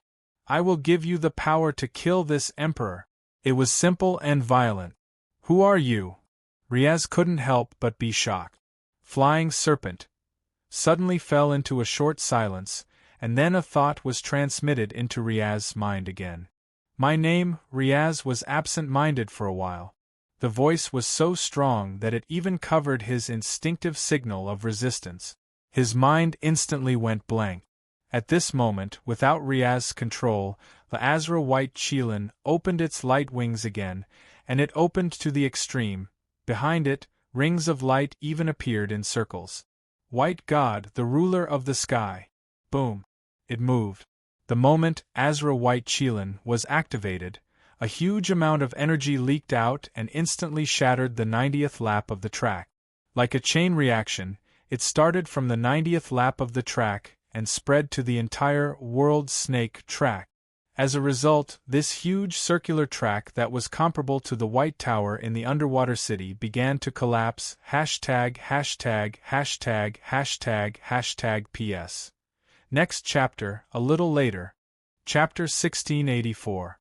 The most direct disadvantage of the collapse of the world's snake racetrack was that the residents of Underwater City in the arena were on the verge of death. They were just ordinary people, not fully armed demonic warriors. They were facing the boulders that weighed more than 500 kilograms. However, in the arena, the residents of Underwater City, who had completely gone crazy, were fearless of the imminent death. Facing the collapse of the racetrack, a strange fanaticism appeared on their faces again. Louis XXXIX saw all of this in his eyes. Regarding the collapse of the racetrack caused by Riaz's sudden outburst, a trace of anger flashed in the Emperor's eyes, but it quickly disappeared. He just whispered something, calling something. It seemed to be a name, a syllable. M.O. As if responding to the Emperor's call, the White Tower of Underwater City instantly burst out a huge brilliance. The top of the White Tower directly projected a huge blue light beam into the arena. The light beam swept into the arena in milliseconds. When the blue light beam disappeared, the entire world snake racetrack had disappeared. Including the boulders that fell because of the collapse, even the debris was gone. The light of the White Tower dissipated, and it returned to its original white and flawless state. In the arena, because the entire track had disappeared, all the temporary spots that had been set up were naturally gone. The contestants who had fallen from the sky, as well as their supporters, seemed to be protected by some kind of power as they slowly descended. However, Boss Luo and Miss Maid were not included among them. All of this originated from the power of the White Tower, and this power seemed to only affect the residents of Underwater City, but this height naturally could not pose a threat to Boss Luo and Miss Maid. Like the rest of the contestants and the supporters, they slowly landed on the arena. Miss Maid's shoes touched the bottom of the arena first. Her hands held the hem of her skirt, and she gently let go the moment she landed. The black flame quietly extinguished in her palms. Perhaps, if the White Tower did not have that flash, it would be replaced by the black flame. 10 points. Boss Luo subconsciously gave a score. His landing was naturally much simpler, and he did not have to compromise so much. He just stood there and was done. White God. After landing on the ground, Boss Luo looked at Miss Maid and blinked his eyes. It's just a little bit of disguise, who would believe, the servant girl said casually. This is the demonic dragon clan of the giant power civilization. After he died in battle, his soul was split into several parts. One of them was sealed into a tool and turned into a secret treasure. It was a gift once given to me by a customer in that world. The previous owner didn't say anything, so I did. By the way, this customer hoped to obtain a true lover, so after completing the transaction, her husband was resurrected. Oh. Miss Maid had a lot of small gifts from customers. Boss Luo had seen this kind of thing more than once, so he was used to it. But why did he specifically mention the specific content of the customer's transaction? So, this serpent is now a product of soul and magical technology? Miss Maid said, the giant energy civilization has technology similar to that of the magical energy civilization. It is a strange world where creatures and machines can coexist. The souls of beasts can give new life to machines and form a symbiotic relationship. Riaz's workshop doesn't have any usable materials, and the secret treasure is useless. It can be used to replace Asla's magical core circuit. But it can awaken White God, which is a bit surprising. After that, the recovery process will take a little longer, about 30 minutes. Obviously, for Asla's transformation, Miss Maid was at most loaning the materials and would recover them later. If it wasn't because of the boss' interest, Miss Maid didn't intend to open her little treasury. "Master, do you think the transformation this time is out of line?" Miss Maid suddenly asked.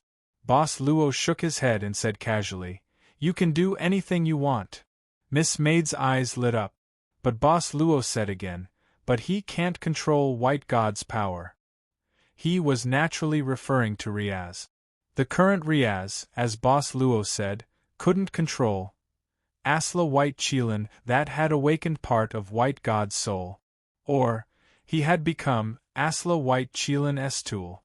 He was even useless. After destroying World Snake's track, Asla White Qilin even caught up with the king's black flying dragon. The white shadow and the black flying dragon circled around the execution pillar like a black and white spiral. Asla White Qilin was only a head higher than the black flying dragon. "Young man, you disappoint me." The king's voice sounded faintly. At this moment, Riaz, who was shocked by White God's awakening, was like a frightened little animal. He knew what happened. Because of White God's sudden awakening, Asla White Qilin's instant destruction almost caused huge casualties. How many spectators were there in the arena? Riaz didn't know.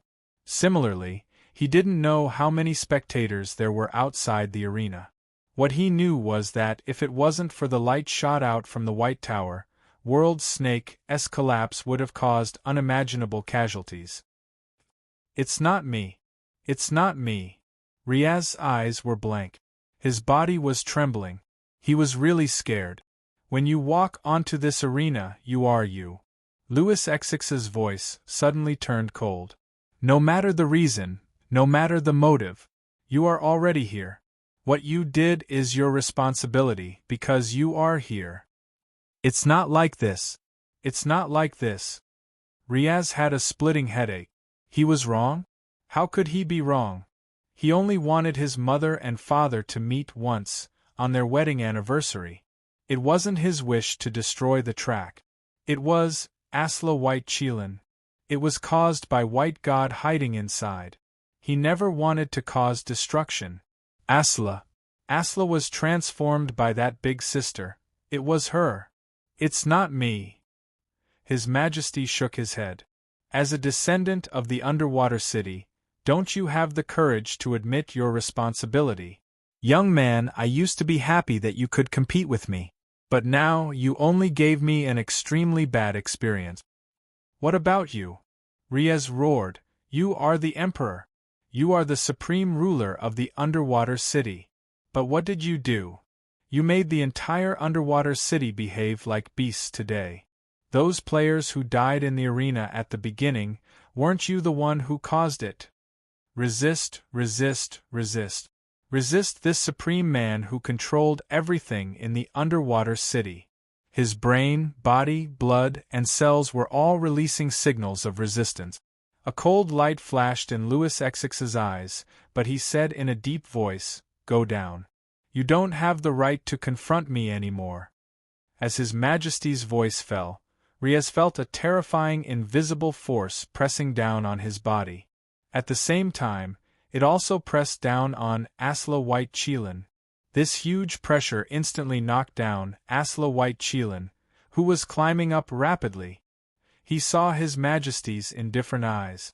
Louis XXXIX was hovering in the air, and the black dragon didn't climb up. It had stopped. Riaz fell down along with Asla White Qilin. His Majesty shook his head and said in a low voice, "This competition has lost its original meaning. There's no need to continue.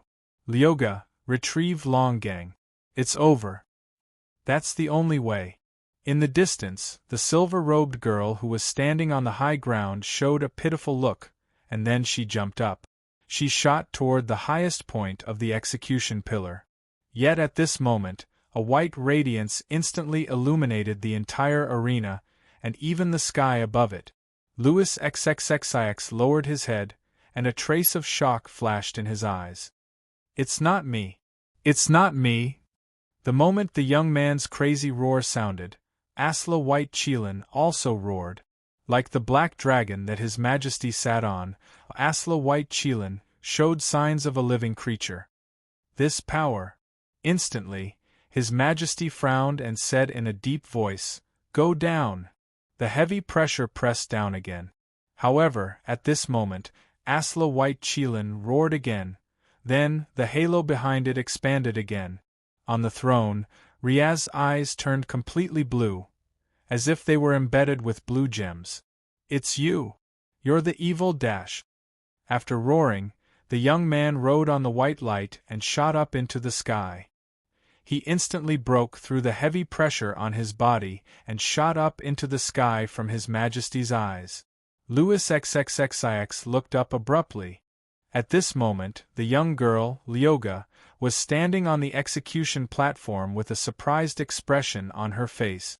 But the white light rushed toward her directly. The young girl, Lyoga, reacted quickly. When the white light rushed toward her, her palms overlapped, but the white light didn't attack her. It just flashed past her eyes. Not good. His target is... The young girl, Lyoga, looked up abruptly. Riding on the white light, Riaz wanted to hit the black ball in the sky. The young girl, Lyoga, gritted her teeth. Damn it. Louis shouldn't have been soft-hearted. Seeing that Riaz was about to crash into the black ball in the sky with the white light, His Majesty inserted his hands into the black dragon's neck and issued that strange call again. Emo! He rushed up. The black dragon's speed was even faster than Riaz, and it crashed into the white light viciously. Boom! An extremely bright halo appeared in the sky and spread out. At this moment, Riaz's body was thrown out from Asla White Chelan. Half of Asla White Chelan's body was smashed into pieces. Louis XX's black dragon was smashed into pieces. His Majesty's face was terrifyingly gloomy. At this moment, there was a dark red M mark floating on his forehead. Seeing Riaz falling from the sky, Asla White Chelan suddenly dived down with its broken body and held Riaz on its body. Riaz had already lost consciousness, but Asla White Chelan still looked up at Louis XXXIX. Its pair of crystal eyes seemed to be alive. No one can shake the foundation of the underwater city. His Majesty slowly raised his hand and opened his 5 fingers, aiming at Asla White Chelan, saying in a low voice, "Destroy." The white tower in the underwater city burst out a horrifying radiance. The entire underwater city even began to shake. As for the 9 million people in the underwater city who were in a frenzy, they didn't react at all. But at this moment, the sky and the earth seemed to darken. A green light streaked across the sky. A trace of disbelief flashed in His Majesty's eyes. Then, he opened his mouth. After this green light disappeared, a white-clothed figure appeared in the sky. Holding a sword and gently pulling it, the white-clothed fairy held a 3-foot-long green sword and sized up the land with cold eyes. Behind her, the huge black sphere suddenly cracked open. "Thank you for taking care of me these past few months," the white-clothed fairy said slowly. "The debt of healing my injuries and the enmity of imprisonment will be written off after this sword meeting." The voice was cold, but it was extremely clear. It entered His Majesty's mind and also entered the ears of the young girl on the execution platform, Lu Go. His Majesty opened his mouth several times and finally revealed a trace of powerless paleness. Do you know what you've done?" The white-clothed fairy said indifferently. "I don't need to know. This thing affected my Tao, so I'll just kill it. If you want to take revenge on me, I'll take it right here." As she spoke, the white-clothed fairy waved the 3-foot-long green sword in her hand and a green sword light shot out instantly. On the execution platform, a shallow wound appeared on the face of the young girl, Lu Gu. A trace of blue blood flowed out slowly from her wound. The silver-clothed girl's eyes were filled with shock and anger, but she sneered and said, "So, this is a warning. How annoying! The silver-clothed girl's eyes were filled with shock and anger, but she sneered and said, "So, this is a warning? What an extremely disgusting personality." Swish, swish, swish. 3 more green sword lights shot out. 3 shallow wounds appeared on the face of the young girl, Lu Gu. So, it became neat. But at this moment, something came out from the cracked black sphere. A black liquid was dripping from the crack. When such a drop of black substance fell to the ground, the white tower of the underwater city instantly lost its brilliance, and became dim and lightless. Hashtag hashtag hashtag hashtag hashtag PS. 3380 seconds. Chapter 1685. The color of the sky changed to gray, just like the white tower that had lost its luster. A large amount of black matter kept overflowing from the cracks of the black ball. It seemed that there was a black matter inside the ball that far exceeded the volume of its exterior. At this moment, the black matter flowed into the ground, turning into a stream that appeared in the sky. The undersea city was a huge basin. There was water in the basin. The moment the first resident of the undersea city was drowned by the black matter, a violent will began to fill the entire undersea city. This made Qin Chuyu face the attack of negative emotions that were thousands of times more terrifying than before, but at this moment, Green Lotus Sword had been found. After cutting off the shackles on her body, her cultivation was restored. Even though that evil will was crazily magnified, she wasn't affected at all. What on earth is this undersea city? But the change in front of her made her vigilant. Louis XXXIX didn't move at this moment. He was silent, so silent that it was scary, because of the current situation of the undersea city. Like leaking oil, the black matter began to slowly expand its territory on the street. The crazy people didn't know when their feet had been drowned. However, the moment they came into contact with the black substance, they quieted down.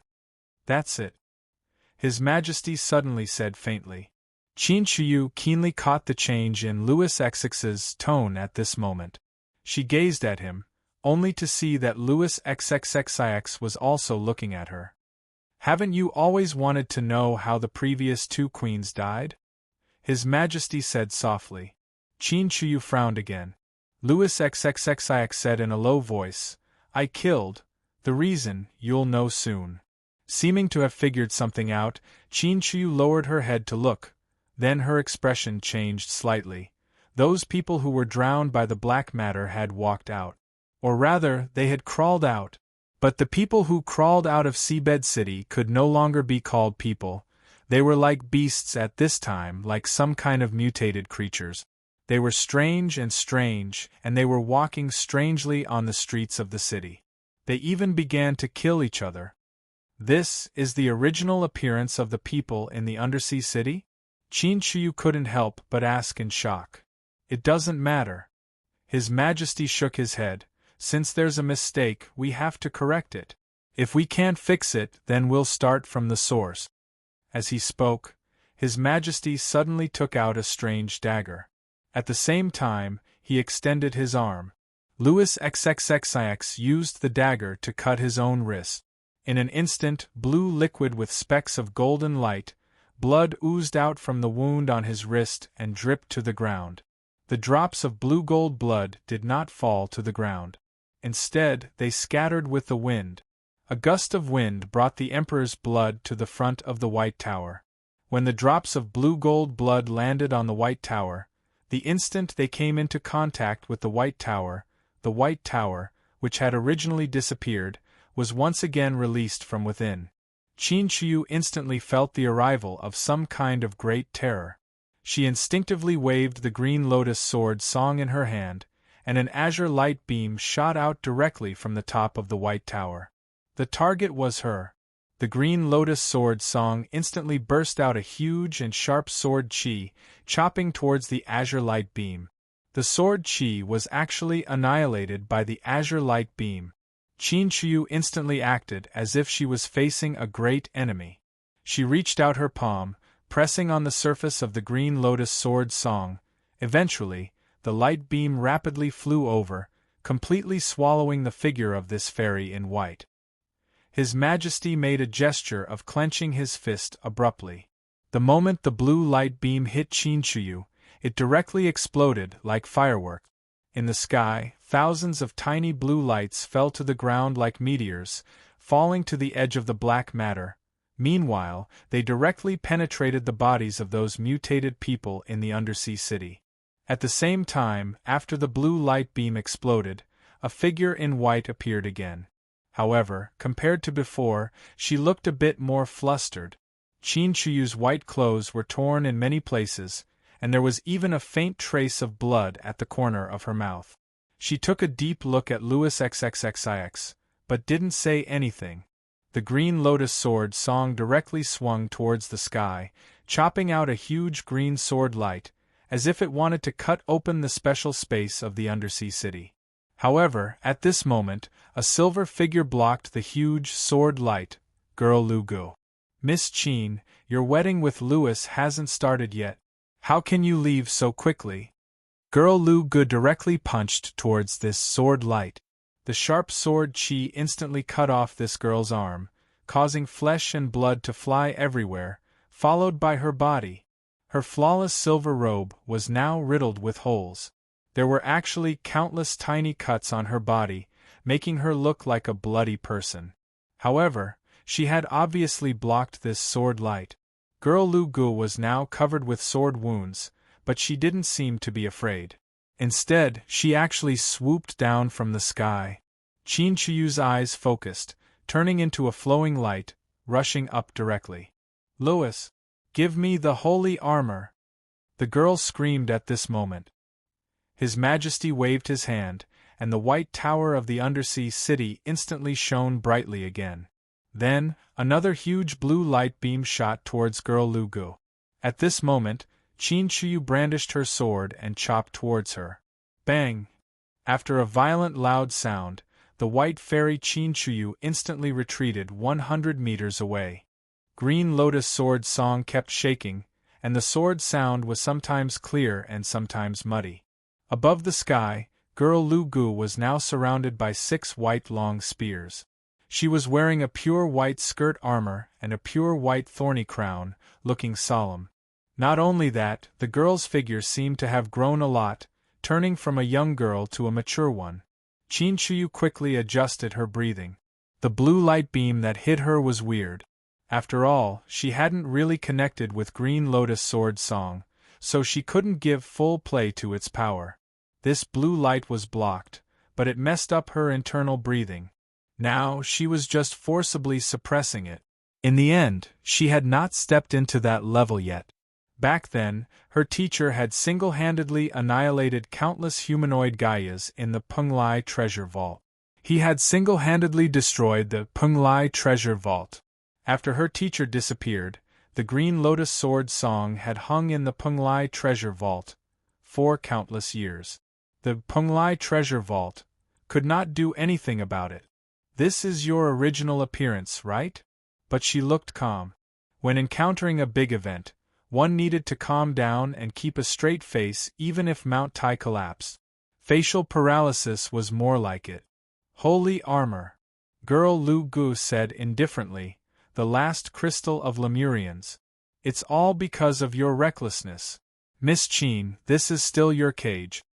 Chinchuyu snorted lightly. The young girl, Lu Gu, didn't say anything else. She waved her hand and the 6 spears circling around her shot out.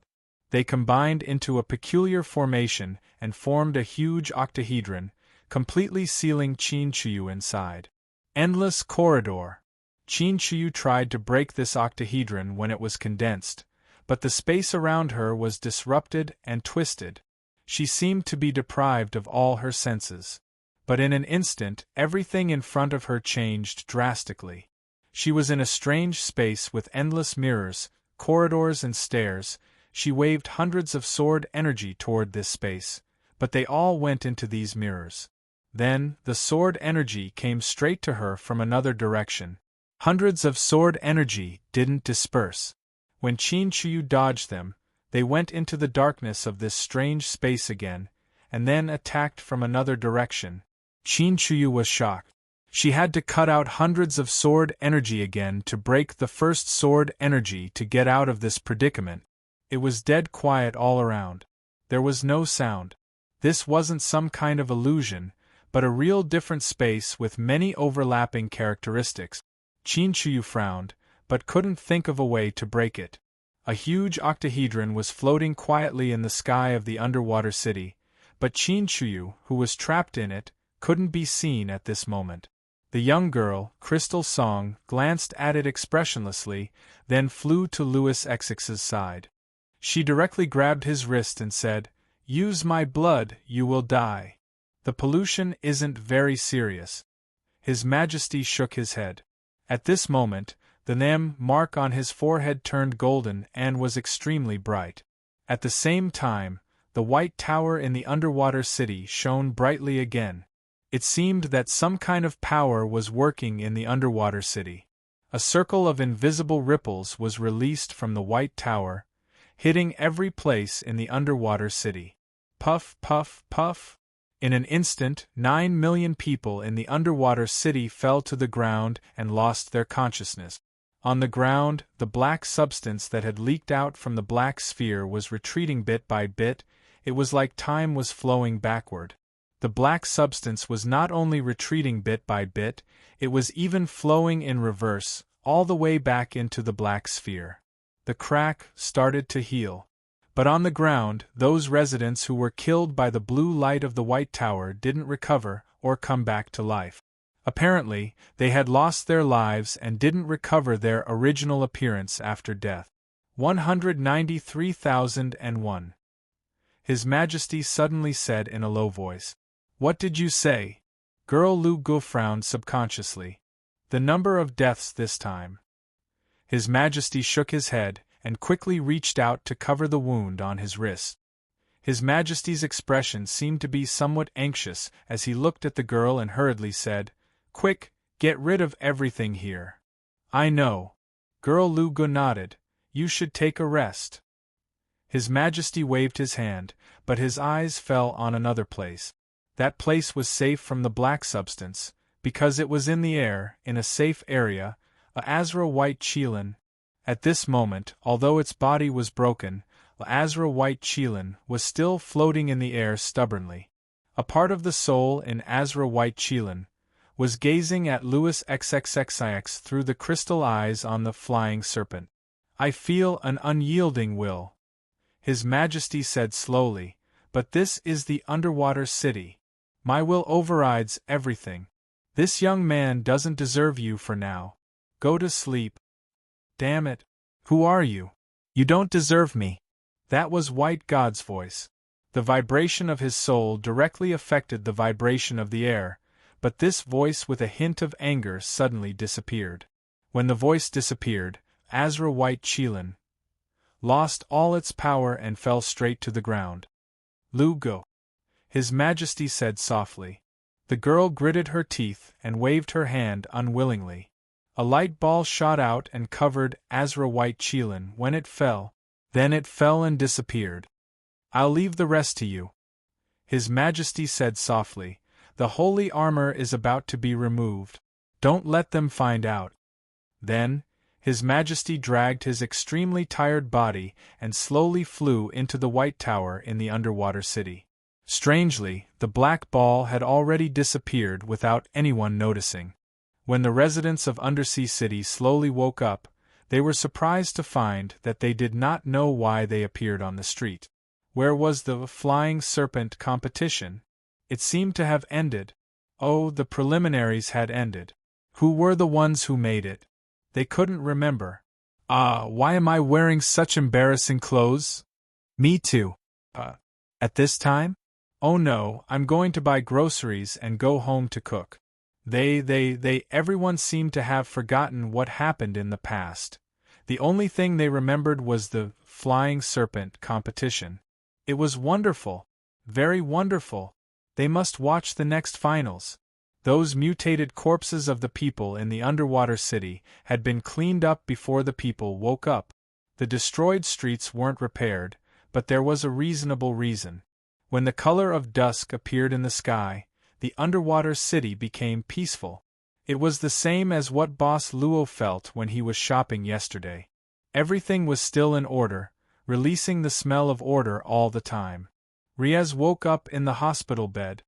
His body was covered with bandages due to the many injuries on his body. The pain made Riaz grit his teeth when he moved slightly. He looked at the situation at this time. What happened in the Flying Serpent competition began to become clear in his mind little by little.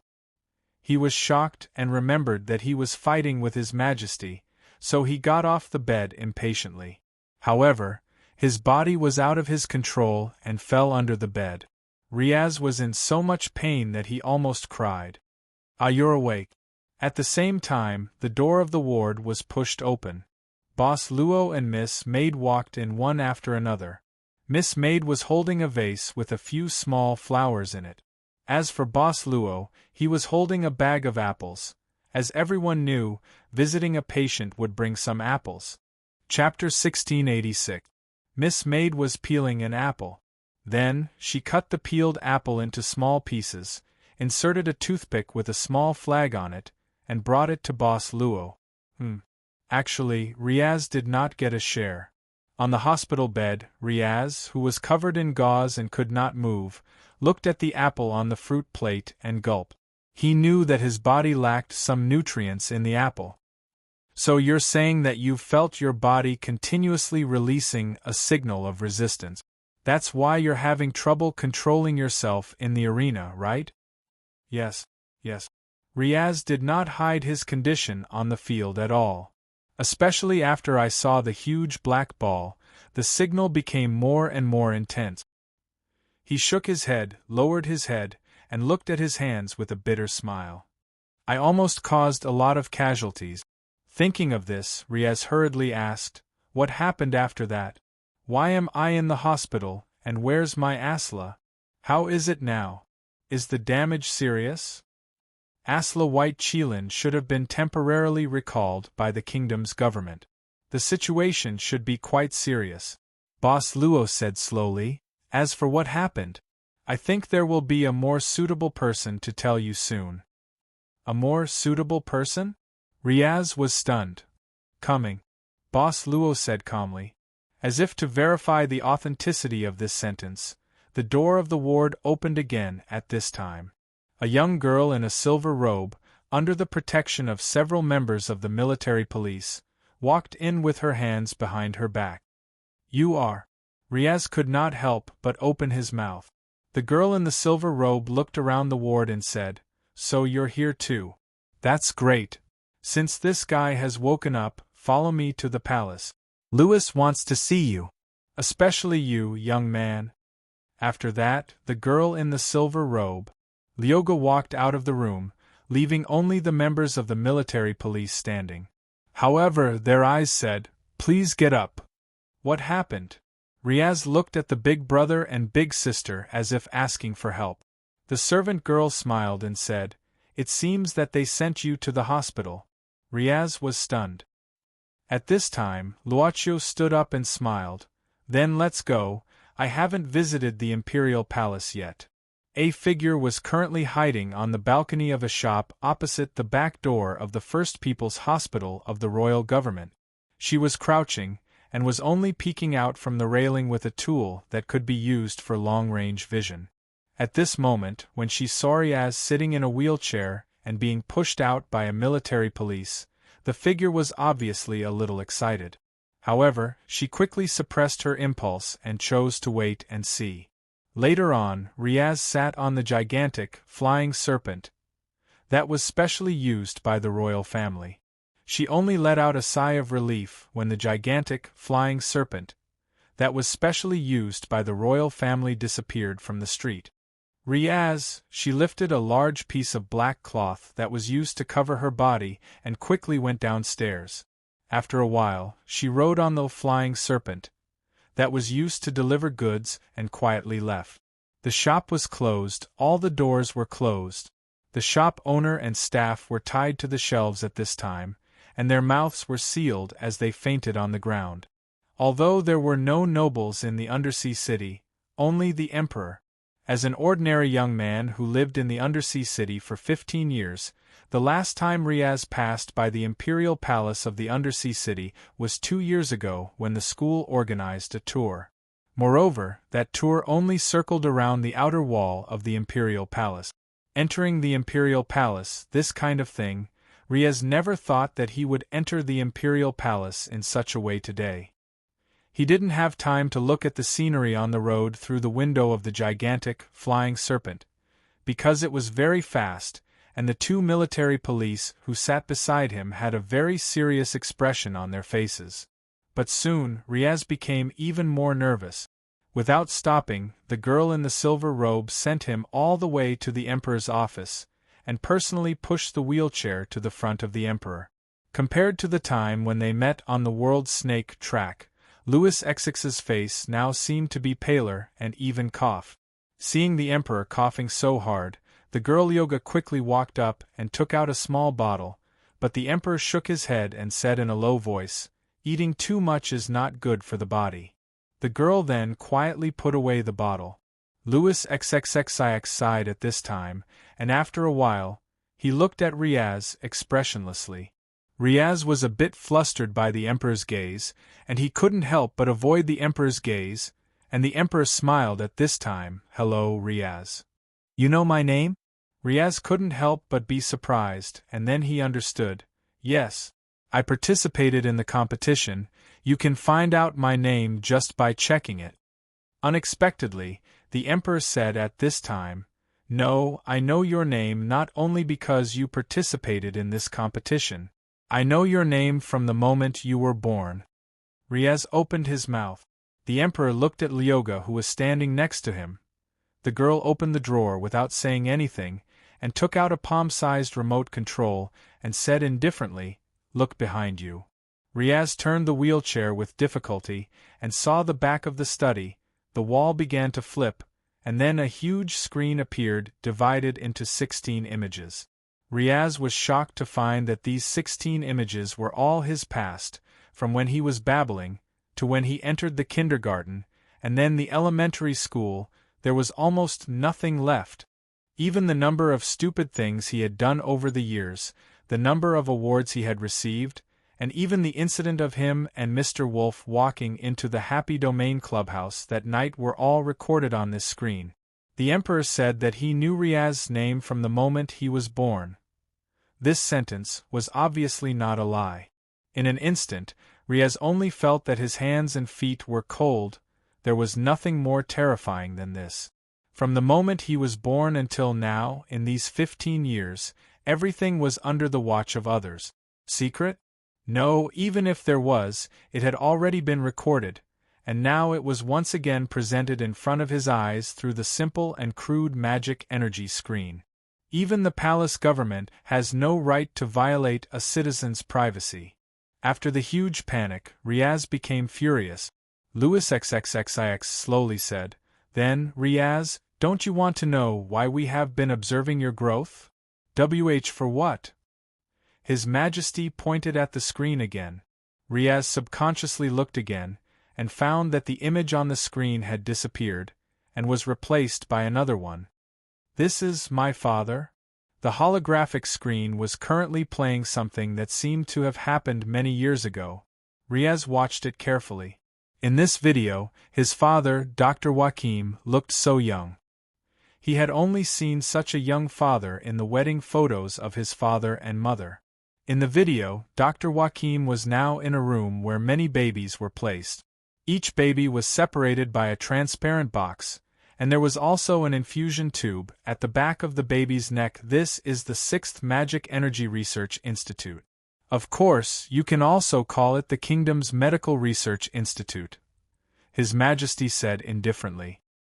His Majesty said calmly, "Your father, Dr. Josher, has been a clinical trial director in this medical school since 20 years ago." "This is my father."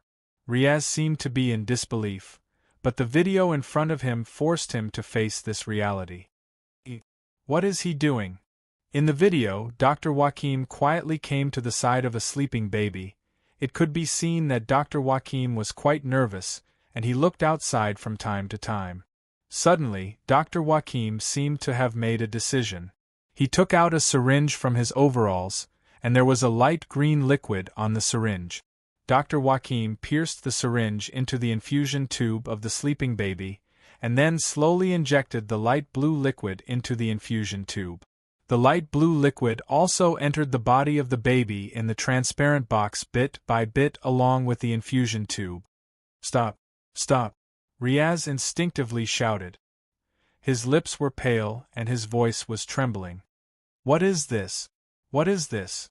My father, what is he doing to this child? Don't worry, your father doesn't intend to hurt this child." His Majesty smiled and said, "He only intends to give this child something special." What do you think the liquid in the syringe is?" "What is it?" Riaz asked in shock. "It's blood," His Majesty said slowly, "and it's my blood. The blood of the royal family of Underwater City." Riaz was shocked. Louis XXXIX suddenly used a small knife to gently cut his wrist. Then, blue blood slowly flowed out from the wound on his wrist. Riaz couldn't help but widen his eyes. Intuition told him that the blue blood flowing out of His Majesty was the same thing as the liquid in his father's syringe. But why? "Do you believe it now?" Louis sighed. The blue blood on the wound on his wrist began to flow back bit by bit. As for the wound, it healed in an instant. "Oh right, this is the special physique of the royal family. It's called supergrowth. In fact, you also have supergrowth. It's just that the concentration of royal blood in your body isn't high, so the effect isn't as good." "Me?" Riaz opened his mouth.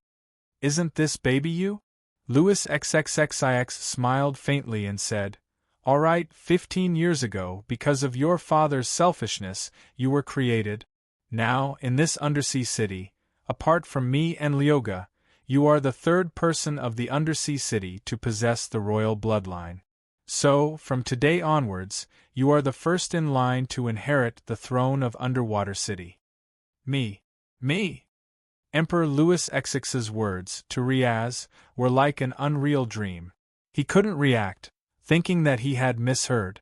Perhaps he wanted to ask something, but the doubts in his heart didn't get much of an answer from the Emperor's words. Instead, the accumulated doubts multiplied several times in an instant. "Wait, this is impossible, how could I? Okay, no need to say any more." His Majesty waved his hand at this moment. "From today onwards, you can stay in the palace. Next, there will be a teacher to teach you how to become a qualified heir. Riaz, I'm a bit tired today. Let's end our conversation here. Lyoga will arrange a place for you to stay."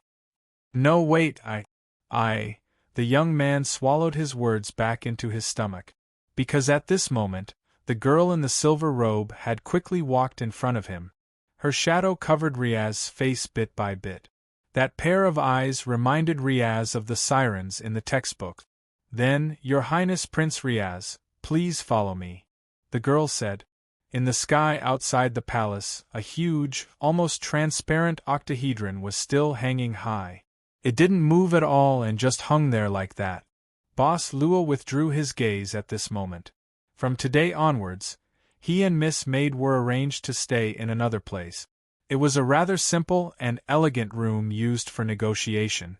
They had been waiting here for nearly 1.5 hours.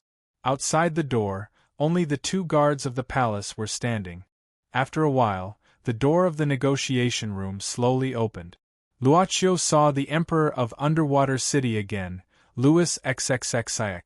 Louis XXXIX, who was wearing the Emperor's costume, was naturally different from that day when he was selling ice cream on the street. However, at this moment, the Emperor was holding a small thermal box in his hand. After His Majesty came in, Lyoga followed. Louis XXXIX chuckled and said, "Sorry, I had to deal with some things first and took some time. I hope you two don't mind." "It's okay, we were the ones bothering you. Come try this." His Majesty sat down at this moment and opened the thermal box. "I took the time to make this. Come and try it." Inside the thermal box there was a small bucket of ice cream. Yes, it was vanilla flavored. Hashtag hashtag hashtag hashtag hashtag PS. As usual. Chapter 1687. Outside the palace, everything was peaceful. Inside the palace, everything was in order. The four of them sat on two couches facing each other, eating vanilla ice cream together. The ice cream technology was brought to me by a friend on the ground. Louis XXXIX put down his spoon. It's a pity that this friend passed away a few days ago. I only found out about this when his subordinates visited Underwater City. At this time, it was enough to say a word of condolence. Boss Luo also stopped eating and said in admiration, "No wonder the ice cream trucks are sold out so quickly. It seems that it's not only the product but the taste is also unforgettable." Even Miss Maid finished her portion, which was rare. Clearly, she had high recognition of His Majesty's craftsmanship. At this time, Miss Maid brought a handkerchief over for Boss Luo to wipe his mouth. Opposite him, Miss Maid Lyoga was doing the same thing. "Let's talk business." Louis XXXIX put down the handkerchief and said directly, "Did you help to modify Riaz's flying serpent?" "Yes." Boss Luo also nodded directly. His Majesty said even more directly, "I'm very interested in this technology. I don't know if you're interested in selling it to me." Boss Luo said casually, "I don't know if your Majesty's so-called transfer is a buyout or simply learning it?" His Majesty thought for a while and said, "What's the buyout price? What's the price of learning it?" "Sell the White Tower to me, and I can sell this technology to you." Boss Luo also thought for a while and said, "If you only want to learn it, you can exchange it with the holy armor technology that this lady used before." Heh! Hearing this, Miss Maid Lyoga sneered. "What a sky-high price! Are you really a businessman?" Boss Luo was indifferent. His Majesty waved his hand, indicating for Miss Maid to be quiet for now. Louis XXXIX looked at Luochio and said slowly, "I can't sell the White Tower. As for the holy armor technology, this is one of the top secrets of Underwater City. Are you sure you can only use it to exchange for your technology?" Mighty power, the ability to coexist between soul and machine. It was also the crystallization of technology from a certain civilization era. The Lemurian civilization, the Age of Mana, is also an era, the servant girl said calmly. "There isn't much difference between the Lemurian civilization and the Age of Mana. Why can't we exchange? Mighty energy." His Majesty frowned and pondered. "I'm afraid I'm too ignorant. I've never heard of such a civilization." Boss Luo smiled and said, "At present, the various countries in the surface world only regard Undersea City as a fantasy legend." His Majesty shook his head and asked, "What's the buyout for?" Boss Luo said, "We will not sell this technology to a third party until the price of other customers is lower than the White Tower." Black-hearted. This was the young lady Lu Ji's discontent in a low voice, the sound of muttering. His Majesty smiled bitterly and said, "I told you, I will not give up the White Tower. As for the holy armor, to be honest, I cannot reveal it to the public. If possible, I hope you can change to another condition." Of course, it was not only the holy armor's manufacturing technology. If they only learned the soul and machine symbiosis technology of the mighty energy civilization, the Undersea City could be used as a trade under the altar's list. For example, they could use souls to exchange. The Undersea City had a population of 9 million people. This also revealed a piece of free information to Luochio. This Undersea City completely belonged to Louis XXXIX. The lives and souls of the 9 million people in the Undersea City were regarded as the private property of Louis XXXIX. This was the judgment of the altar. "In this case," Boss Luo said again, "if you can give me 20 of those black balls yesterday, that's fine too." At this moment, the young lady Lu Gu squinted her eyes. Killing intent instantly filled every corner of the room.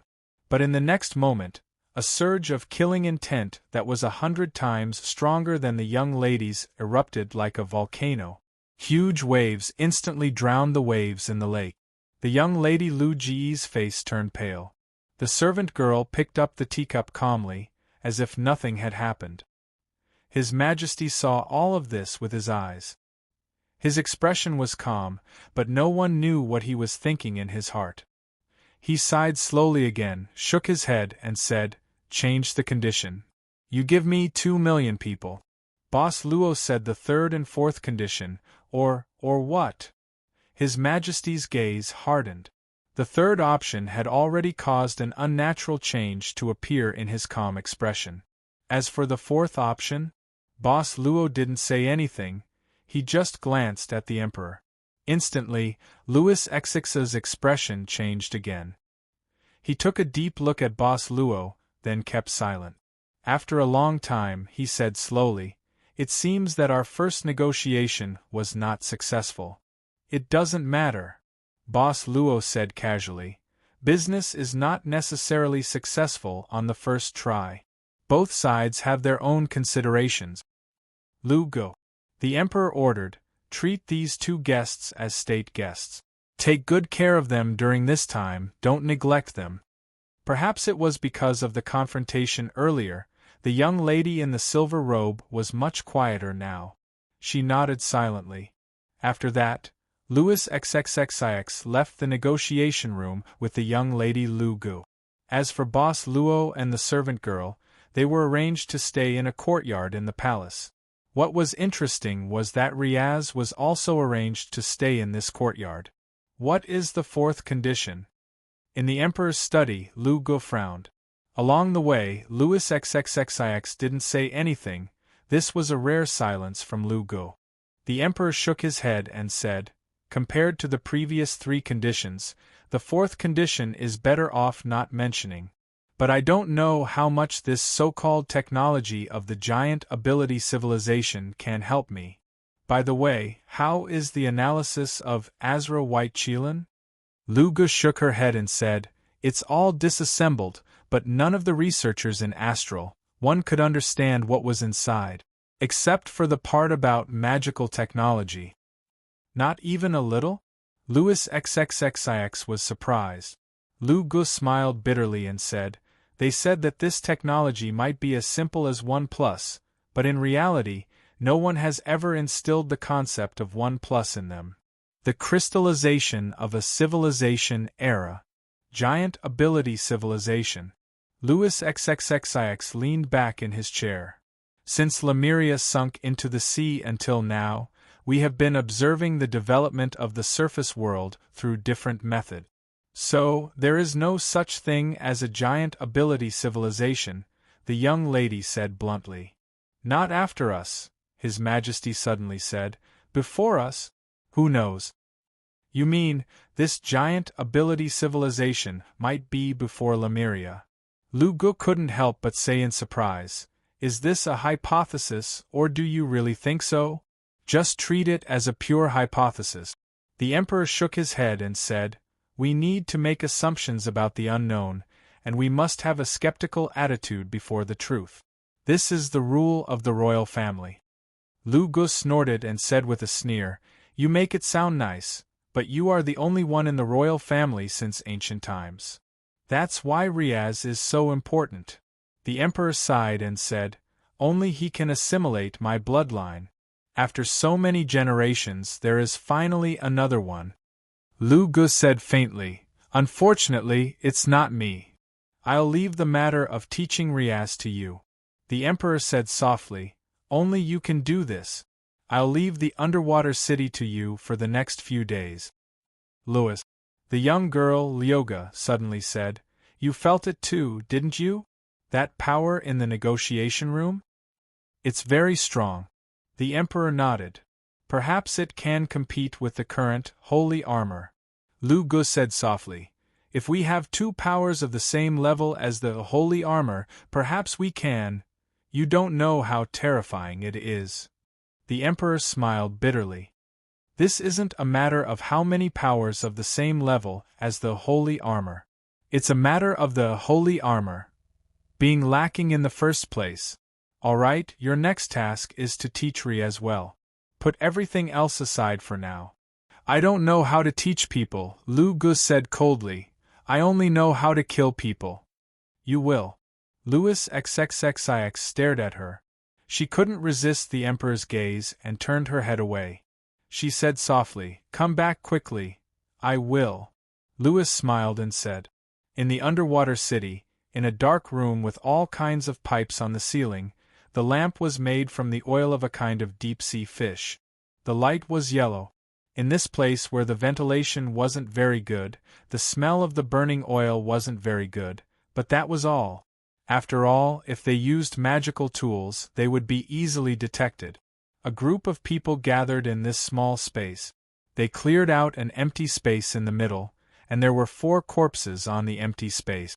One of the corpses only had half of its body left. Silver Moon Witch. It's her. She planned this operation. If it weren't for saving Longgang, we wouldn't have lost so many of our companions. 69 people. 69 people, and only 3 of them came back alive. They only brought back the corpses of 4 of their companions. You're saying that we shouldn't have saved Longgang. If we could have saved him, it would have been worth it. But we didn't save him, and we sacrificed so much. It's not worth it. This time it's already like this. What about next time? Next time, if the kingdom's government publicly executes him, should we save him or not? You tell me. After a long silence, a faint voice said, "Unless we all die, even if there's only one left, we have to save him. Otherwise, a destiny will lose its reason to continue existing." When the crowd heard this, they all stepped aside. At the entrance of the passageway, a one-eyed hunchbacked old man slowly walked over with the help of a young man and a woman wearing a black robe and a veiled face. Everyone in the dark basement bowed their heads and respectfully called out in unison, "Master Karen." The one-eyed old man slowly walked over.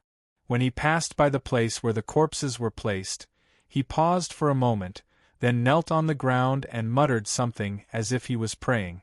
After a while, the old man stood up, looked around at the people here, and said in a deep voice, "The original intention of the establishment of destiny is to liberate the people of Undersea City from the Emperor's box, so that those who have become slaves in Undersea City can obtain true freedom. This is the philosophy of the establishment of the Destiny Organization. When all of you joined the organization, you already knew about a true history. You also understood how difficult it was for the Destiny to fight against the Emperor. I asked you at the beginning, no matter how difficult the road ahead is, no matter how many times you have to face difficulties and despair, are you ready to face them head-on?" Master Karen paused and then said loudly, "Now, tell me, what did you answer me at the beginning?" They instantly moved in unison, held their heads high, and put their hands on their hearts, and answered in a loud voice, "The mission will be accomplished." Master Karen nodded. "Remember what you said in the past and today. Now, who can tell me how much we lost after this operation?" A man quickly walked out at this time and carefully described the rescue operation this time, how many members were lost in total, how many hidden identities were destroyed, and how many resources and strongholds were lost in this rescue operation. This man spoke very carefully, but the atmosphere at the scene became heavier and heavier. In the end, the man who reported suddenly changed the topic. "Master Karen, although this time we lost so much manpower and resources to save Longgang.